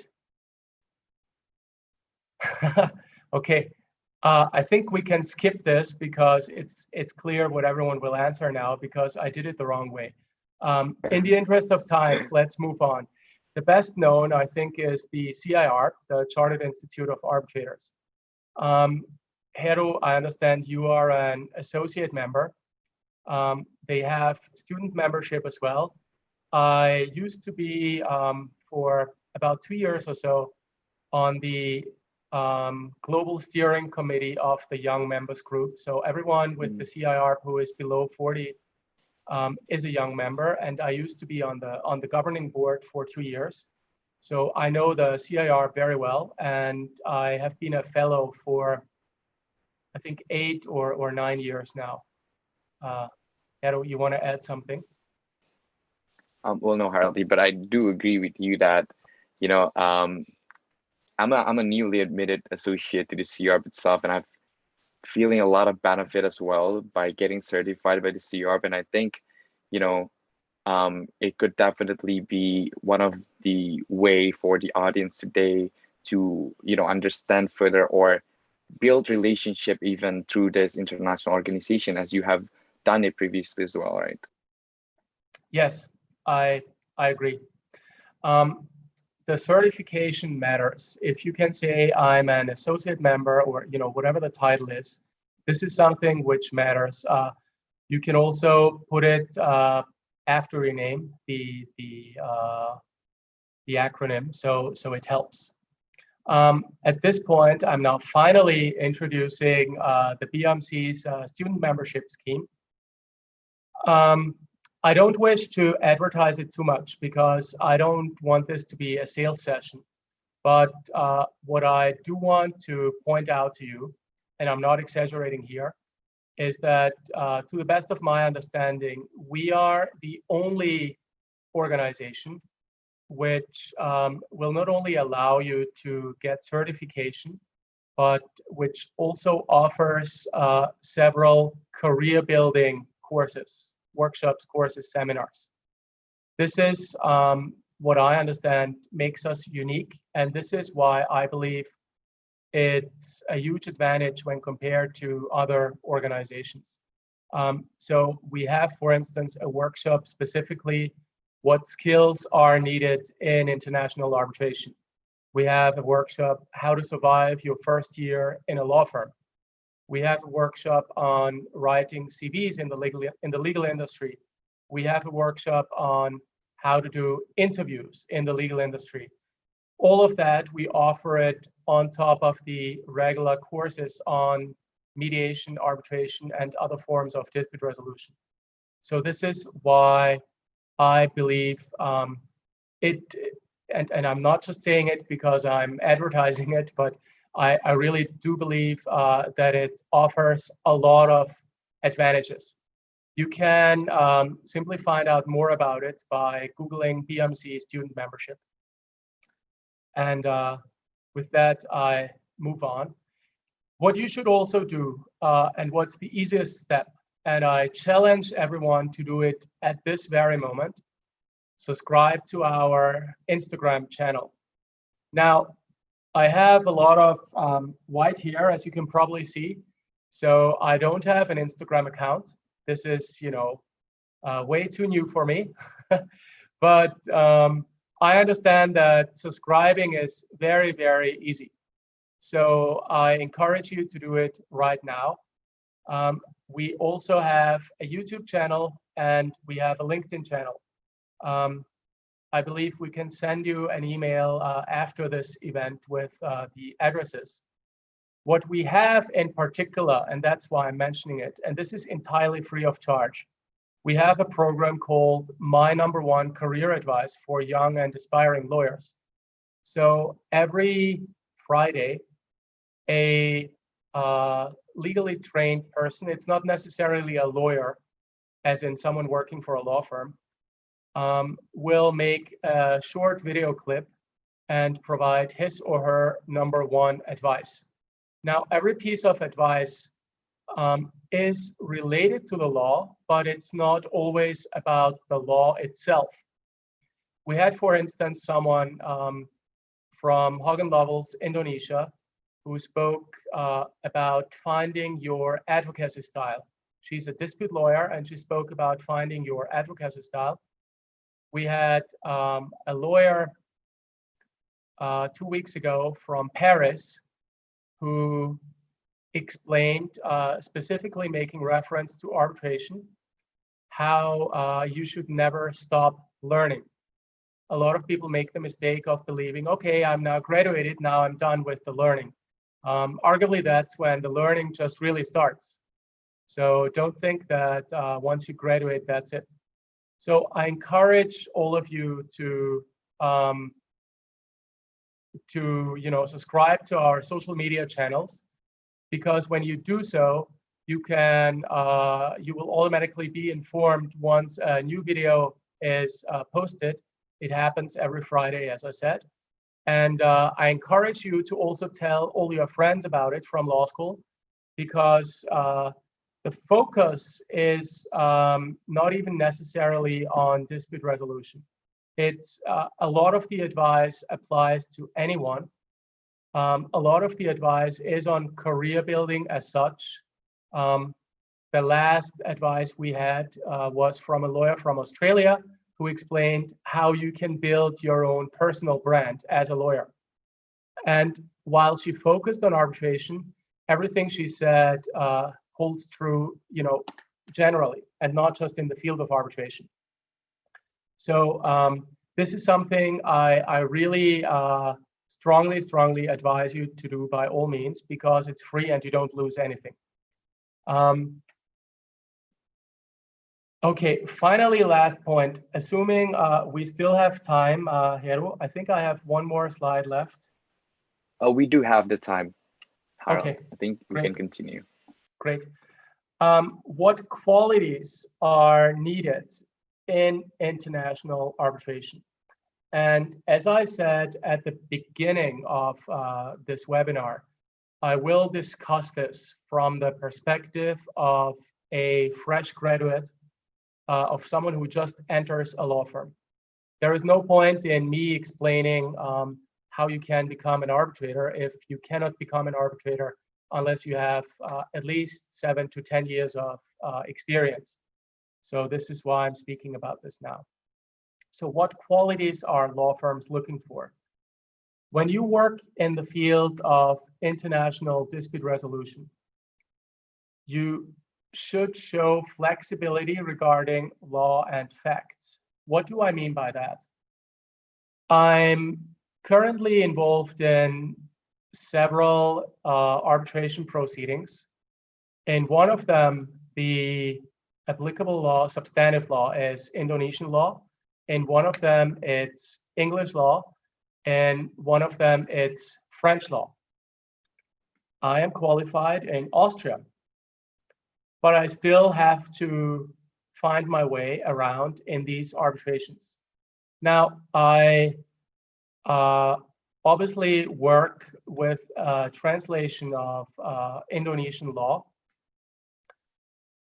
It's not like you have to know the language in order to do it, but you must be very open-minded. It's simply not possible to look at everything from your own legal background, from your own perspective. This is why I said when you go abroad and you spend time abroad, your horizon widens, and this will allow you also legally to think more broadly. Your whole world expands. So it's simply necessary in arbitration to be open to new laws and to be ready to analyze something from a different background and not from the background of your own jurisdiction. You will sometimes work together with a law firm from a different country, and they will often be the experts on that law. but this is definitely not always the case. In all three arbitrations I'm mentioning now, there is no one to provide assistance. And you simply have to find your way around. Now, what about the facts? One arbitration of the three I'm mentioning, and there are more, but I'm just mentioning those three. One is in arbitration, one is in telecommunications, and one is in agriculture. Now, none of this field is related to any other, and it's simply necessary for you, when you want to do a good job in arbitration, to quickly learn about those industries, because you need to know about those industries in order to make good arguments. You can only make good factual arguments if you understand all the facts, and this often includes the industry. So you have to have flexibility. If trust me, some employers will specifically test you. During the interview, they will try to see how flexible you are. And when you say, nah, I don't really like numbers so much, you know, I can only deal with the law, it's not good, because numbers are important in disputes. You need to be able to determine the amount in dispute, you need to calculate damages, you need to calculate interest, etc. This is just one example. When someone says, what would you do if I ask you to, I don't know, to do a case in the military industry, and you say, I really hate the military industry because I'm a pacifist, you know, that may be your personal opinion, but you're not really conveying to your employer that you show this necessary flexibility. Heru. Yeah, Harold, and I think when you said that we have to be flexible with regards to our knowledge on the facts, and you talk about how, you know, sometimes maybe some of us don't like to do numbers, you know, with calculating something. And I think it's very relatable, because one of the reasons why I went into the faculty of law, because I thought that there would be much calculations.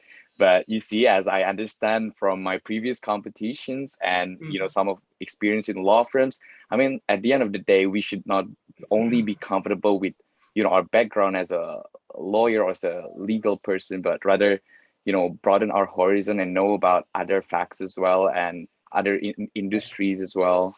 And I think that's a very good point. Right. It's you know, maybe our parents and grandparents back in the days, they could simply know about the law and this was it. But times have changed, and it's not possible anymore. Very recently, I drafted a letter where I pointed out, in an arbitration, where I pointed out that one stakeholder of this arbitration had given a number which was wrong by about 20%, which was higher than $5 million US. You know, that's just embarrassing. It's you completely embarrass yourself when you don't even get the numbers approximately right, and it's also for that reason that it's important. And you know, it's since this is held together with ILMS, and since at least you, Heru, already participated in a moot court competition. I was once involved in one in the oil industry. Like the background was in the oil industry, and it all spoke about damages. And then I asked, I was judging the final, so I deliberately asked very difficult questions, and I asked both sides to tell me what the price of a barrel of oil is. And none of them had any idea, not the slightest idea. And then I asked them to give an estimate, and it was just embarrassing. It left a very bad picture for both teams, and everyone who was sitting as a judge was frowning. So you could see that everyone who was sitting in a judge knew this, even though they had not prepared for this moot court competition. But they knew it because in their daily practice, they know that you have to know what's happening in the world, and that you have to know about the industry in which you're making a case. So this is why it's important. You have to be open to work with or against law firms from other countries. So culture matters a lot. You cannot say, well, I would prefer to communicate in Indonesian only, so I don't really want to work with that law firm. You cannot say, this is unfortunate, but you cannot say, I would rather leave the office at 5 p.m. when you work together with a US firm and they only come to the office when it's, I don't know, 8 or 9 p.m. your time. You have to show flexibility there as well. And yeah, it sucks. At times it really sucks. And I hated it myself. I especially hated it when my kids were very small, when they were just a few months old. And I really wanted to get home, but I still had to stay back at the office. It's just the way it is at times. It sucks, but you have to suck it up. Sorry for so many sucks. And finally, my third tip is, or not tip, but what the qualities law firms are looking for, especially when there is international arbitration proceedings. You have to master English. Other languages also help. I think in Indonesia, in particular, Chinese would help a lot because the Chinese invest a lot in Indonesia. But English is a must. Do not think that because you're not good at English now, it's going to be very hard to learn it. If you spend just 15 minutes every day, you will improve tremendously. I was speaking to my wife yesterday about English, and when I got to know her, which was in 2005, just to give you an idea how old I am, but we were both at university, so don't get me wrong. She was making a bit fun of a mistake I made in English, and she was totally right. I made a mistake, and it was a funny mistake. But back then, my English was really bad compared to my level now. And I'm totally not saying that my English is perfect now. I'm still trying to improve. And I do something specifically to improve at least once every week, even now, after having worked predominantly using English for, I don't know, 12 years. All my professional life, I've predominantly been using English. And still, I'm trying to improve because I still can improve. Right, and I think it's a never-ending journey, with languages because we use it every day. It's developing every day, and I think, you cannot just learn one language and be done with it. I think you need to improve it day by day, so to speak, so Right. it sticks with your understanding.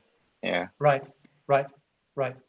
And I think, Harald, yes. Yeah, if you're open, I think we have received some questions with regards to this specific slides that you were showing. You previously said that we have to be flexible, with regards to other industries. So here, Faki is asking to you whether an experience in management or financial consulting can be relevant in a law firm or international arbitration work. What do you think? Yes, it absolutely can. Any industry experience matters and is useful. It's both useful because you will understand the dispute much better, be it finance, be it construction, be it, whatever it is. That's the one side. The other side is that when you try to get clients and you can, the client speaks to you and doesn't have to explain anything because you fully understand. That's a huge, huge plus.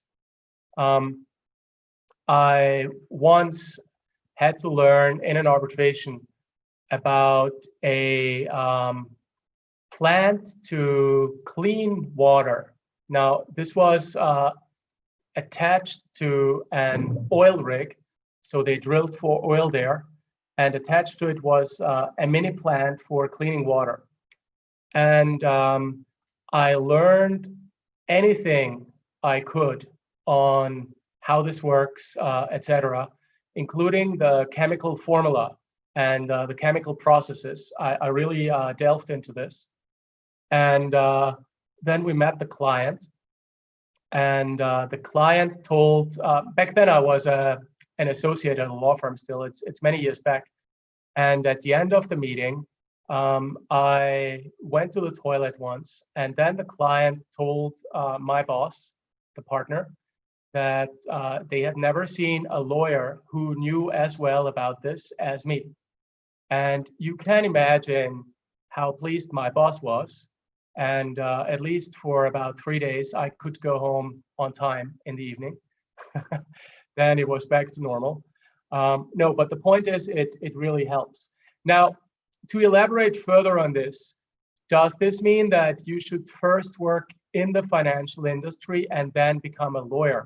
I would not go that far, because I think if you have 5 years of experience as a lawyer, it's always going to be better than 5 years of experience in the financial industry if you want to work as a lawyer at the end of the day. So don't misunderstand me, please. But if you work in a certain industry for a few years and then decide to become a lawyer, then it will definitely be beneficial. However, you may still have to start at rather at the bottom in a law firm. Just because you have 5 years of experience in the financial industry does not mean that you will start as a senior associate. You would still start as a junior associate. Okay, in the interest of time, oh wait, is there anything else? Any other open question, Heru? Not yet, Harold, and I think, okay. Yeah. Then we have the last question, and possibly we will publish something on this on the polls here. So we'd like to know if after having heard everything, you are interested in pursuing a career in international arbitration. Yes or no? I think it's, again, a fairly simple question, but we still want to raise it. Again, there is no right or wrong answer. Maybe now, after, and you need to skip this question, please, the one on the getting certified. After having heard this, after having heard what's required, what is useful, maybe you are of the opinion that it's not for you, and that's totally fine. You know, because that's entirely your choice. You shouldn't do something, you know, that you don't want to do. I will, since we're waiting for the poll, I will in the meantime thank everyone for joining and for their attention. If you have held back any questions, please ask them now. Yes, Harold, Yes. and I think there is a question from Yes. Elizabeth. She asked whether there are any specific qualities in a person that makes them more fit in arbitration rather than, for example, being a litigation lawyer. Yes, I wanted to cover this originally, but then I noticed that I would go well over time, which I now in fact have. Apologies for that. We're 3 minutes late, and still one poll is missing. Well, Harold, yes. I think you still have time, since we are kind of combining within the Q&A session, the presentation. Okay. We're doing it along the way, so I think you still have time. Okay, great. I keep in mind that it's a Saturday afternoon. Yes, litigation is a very standardized process in comparison to arbitration. In litigation, you always have to follow the same procedure. At large, the process is always going to be the same. In arbitration, it's always going to be different. This is because you have different rules, you have a different applicable law, and Also, what is quite different is that you always have to adjust to your tribunal. When you plead to a tribunal that's predominantly, say, from East Asia, it's quite different than pleading to a tribunal that's predominantly from the USA. These are just examples. So working in the field of arbitration requires you to be much more flexible. This is my view. You also have to adjust to the style of the other law firm. That's what I meant by working against another law firm. If you come across a firm from the US, they will be not necessarily, but possibly extremely aggressive in their cross-examination. Now, this is probably, I don't know how it works in litigation in Indonesia, but it's definitely not as aggressive because it would be insulting in Indonesia to ask so aggressively. So all of these are issues you only have in arbitration. You do not have them in litigation. And this is what I say are the key differences, the flexibility you have to show.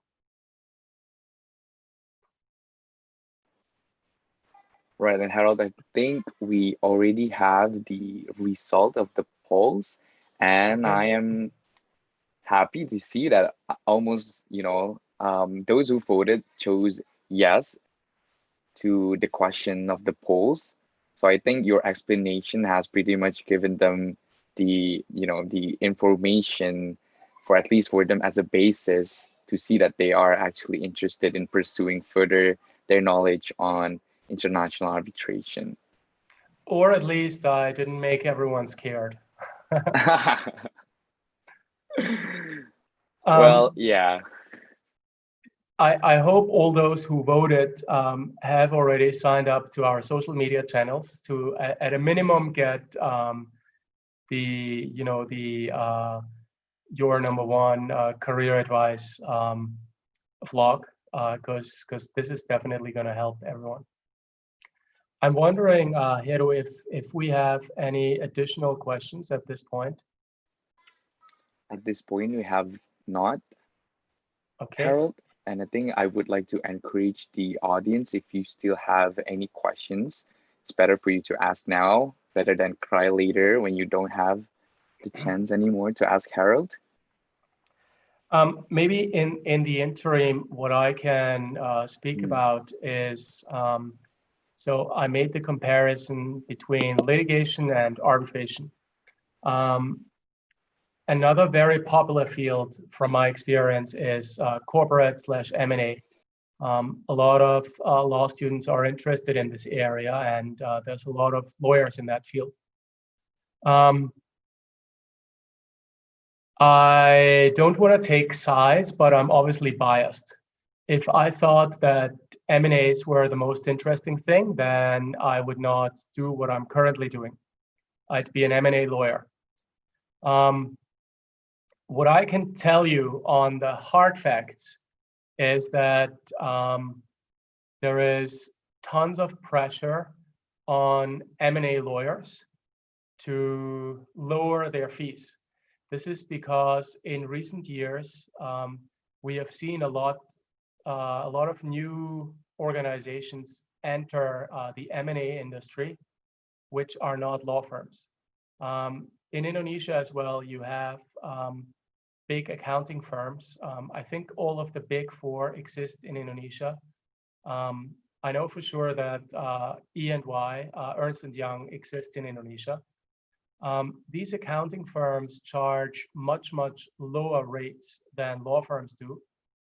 And there has been a very clear trend starting in the US, then moving to Europe, and now also having moved to Asia, where those accounting firms are more and more retained to do the less complicated work in M&As, in particular the due diligence, which, by less complicated, what I mean is it's not necessary that you are a very experienced M&A lawyer.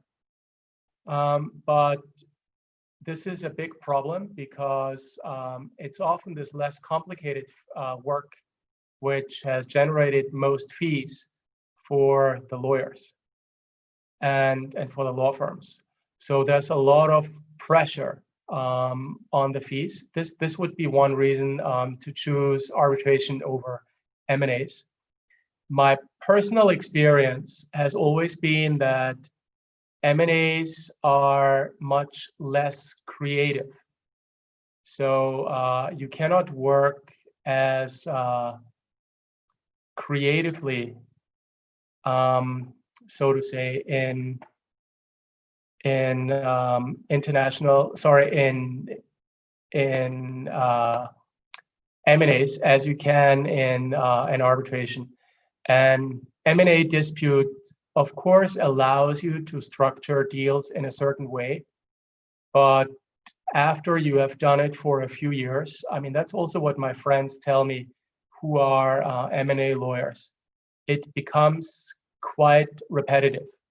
I'm not saying everything is the same, and above all, I don't want to say it becomes so easy and simple. This is not what I'm saying, but it's much, much more repetitive than arbitration is on average. On average, in arbitration, it is necessary to a much larger extent to learn and understand about the industry that's behind the dispute, which again has nothing to do with the law, right? That's the fact, so to say, surrounding the arbitration.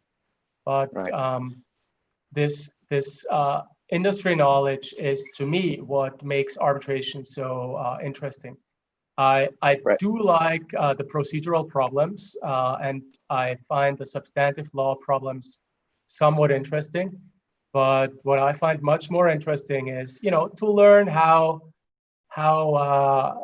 you clean the water after you pump out the oil from Earth. That's much, much more fascinating to me. Mm. Heru, you want to add something? Yeah, right, Harald. And I think, maybe is it safe, you think, to assume that arbitration gives you new challenges every day compared to, other sector in the legal industry, because maybe the nature of the conflict could differ on each cases, and sometimes the dispute will be on the payment of the goods, sometimes the conformity of the goods, and even sometimes with other part of the transaction. So it could be diverse. It could be different on each time you tried cases in front of arbitration compared to some of the corporate work like M&A. This is true, yes. Although in corporate work, you have share deals, you have asset deals, mm-hmm. you have mergers, you have acquisitions. Mm-hmm. I mean, there are also numerous types. But what I think is different in arbitration is that you very often have an international element, mm-hmm. which makes it completely different. That's mm-hmm. the difference. Mm-hmm. In an M&A deal. Or in any deal in the corporate world, it's the lawyers who can decide the applicable law, because this is the law that will be agreed upon, and the law is going. The deal is going to be structured accordingly. Mm-hmm.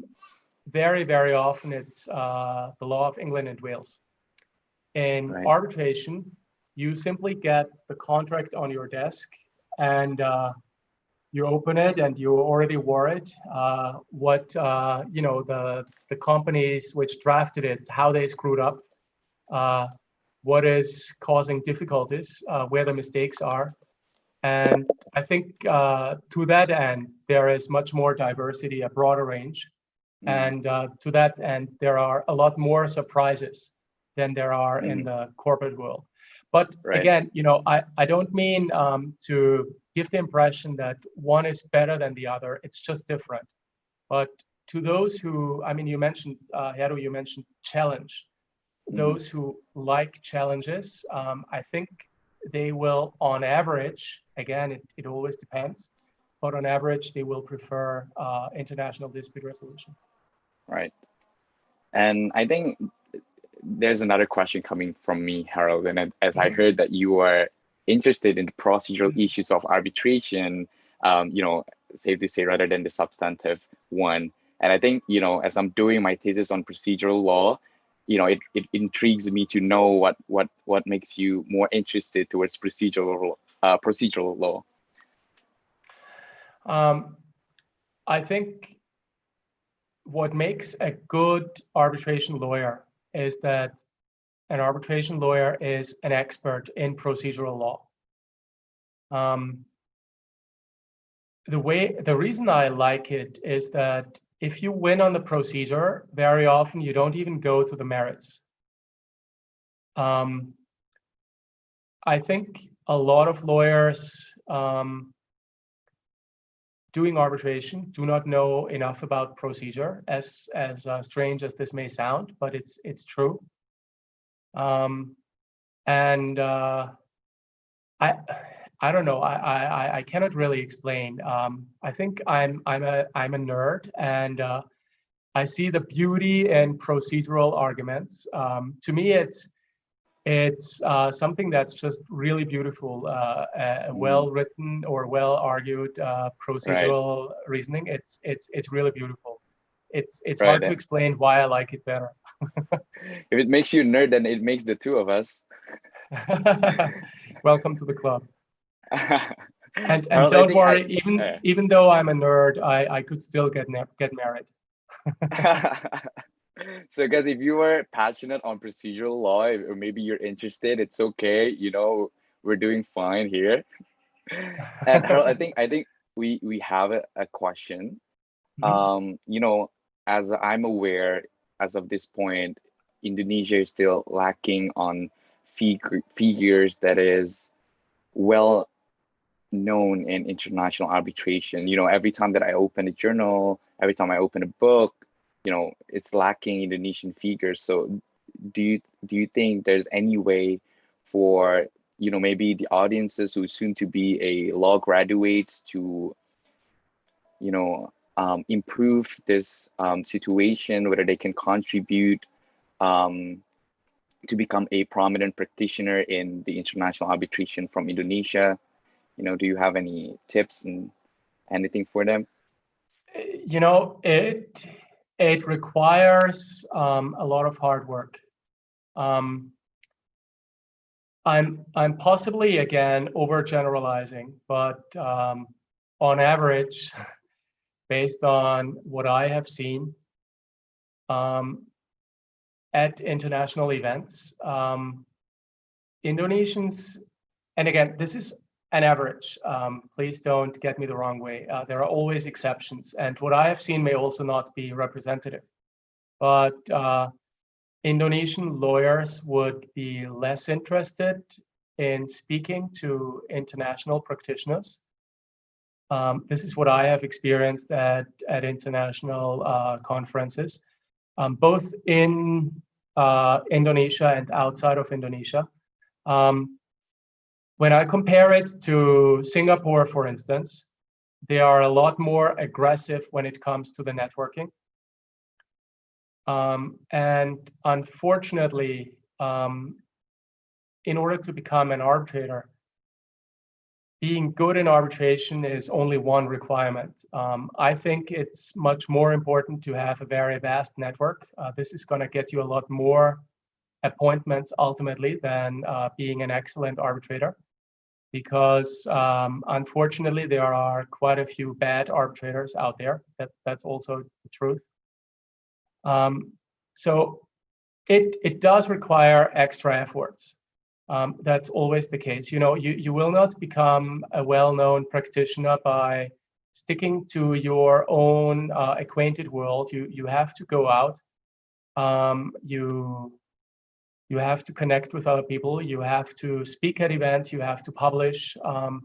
And above all, you should not be shy and believe that you have nothing to contribute, or that your English is not good enough, or that you don't know enough. You shouldn't be arrogant, but also not shy. I think that's the best advice I can give. All right. Yeah, and I think I would agree with you, to some extent. A lot of Indonesians still, I don't know, in my experience, still feel a a little bit insecure, whether about their language barrier, and that is why they are feeling not very confident in, building relationships with people from abroad who uses English on daily basis. And I think if they could encounter just this issue, I think it could open a lot of opportunities for them in the international arbitration sector. And I think, Right. Harold, seeing that we do not have any more questions, if you don't have anything more to convey, I think I can conclude this session. Maybe just brief final remarks. First, Certainly. again, thank you very much for the great moderation. Thank you to the organizers. Thank you to you out there, everyone. Thank you very much for joining.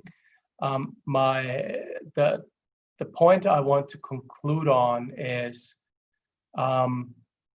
it's a fascinating field and area of work, and it's great if you want to enter this field.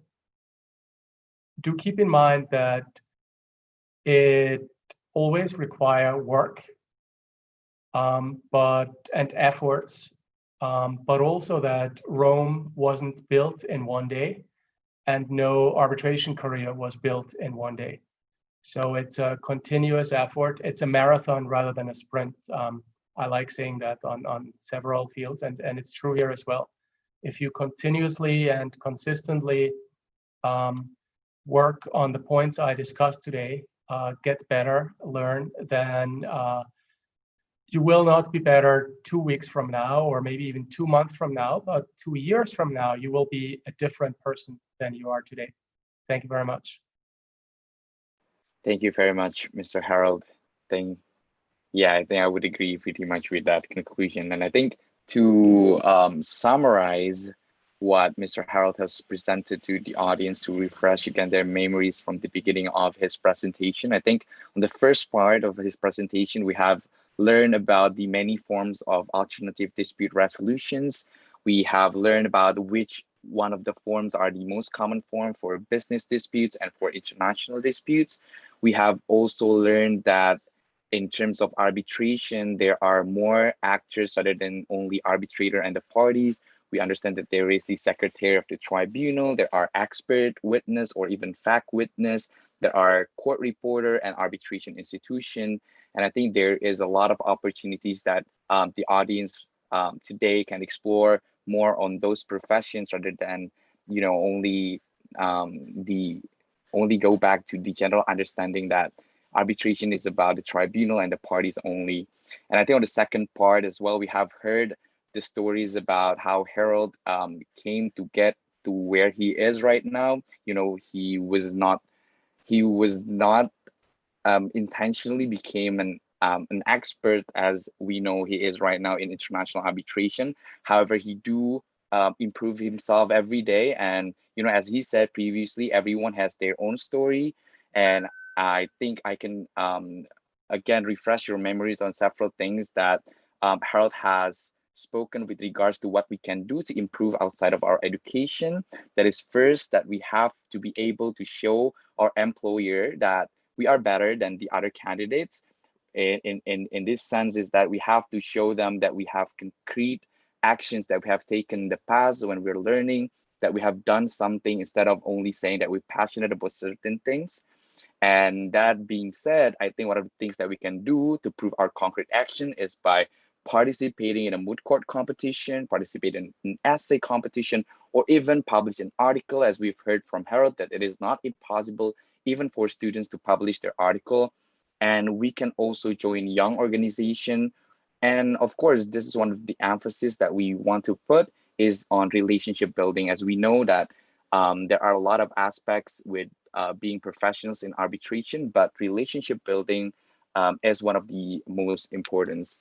And I think with respect to our education, we have heard how Harold talks about how we could get specific courses from universities and his pros and cons on taking an LLM, as well as to get a certification. And as I understand, we can get a certification from the CIArb like me, or even from the BIAMC. As I understand, it even interests me that BIAMC offers not only certification or lectures on alternative dispute resolutions, but as well as how you can build your career on that. And speaking of certification, I think since you guys are receiving certificates out of this webinar, you could upload those certificates on your LinkedIn, and don't forget to tag ILMS and BIAMC, of course, on that. And I think on the last part of Harold's presentation, we understand that the qualities that are needed in pursuing a career in international arbitration, that is, we should be flexible regarding our knowledge on the law. We should not only be restricted with Indonesian law, we should also be quickly adaptable to other countries' law. And also with regards to the facts, we should not only familiar with the legal industry, but as well as other industries. And we should be open to work with or even against other law firms from another country. As Harold have said, the consequences of in international arbitration is that sometimes the time differences could be one of the barrier, but that's one of the consequences that we should accept if we are serious and want to pursue international arbitration. And of course, we need to improve our skill on English and even other languages. And if I could, mention where on the first part of Harold's presentation, he said that his task here is to, lay ground on alternative dispute resolution and demystifying a lot of conception wrong or misconception about alternative dispute resolution professions. And I think I could safely say that Harold has done a great job on that, and task has been accomplished. So I think that's it, or the summary from me. So go back to you, Justin. Great. So as we approach the end of the event, on behalf of ILMS Fakultas Hukum Universitas Indonesia, we would like to extend our deepest gratitude toward Dr. Harald Sippel for filling in today's webinar, as well as Heru for moderating and providing both of their insights on the various career pathways in ADR. We would also like to thank all participants for attending today's webinar, and we hope that you learned a great deal on careers in ADR and how to reach them throughout this enriching session. If you are interested in the world of alternative dispute resolution, the Bali International Arbitration and Mediation Center offers student membership to cater to your interests. Benefits include access to the online learning platform, free e-certificates for modules and on ADR and career development, and a chance to be student ambassador at your university. All attendees of this webinar are eligible for a special rate of $24 or 360,000 rupiah from the original price of $28 or 472,000 rupiah. Please find the link in the Zoom chat box and our subsequent emails to you. Last but not least, we would like to inform participants that e-certificates will be sent in the following week to your email addresses. Thank you, and we look forward to seeing you in future events.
All right, so thank you so much for today's presentation, Harold. I think I learned a great deal today, more than I did last week even.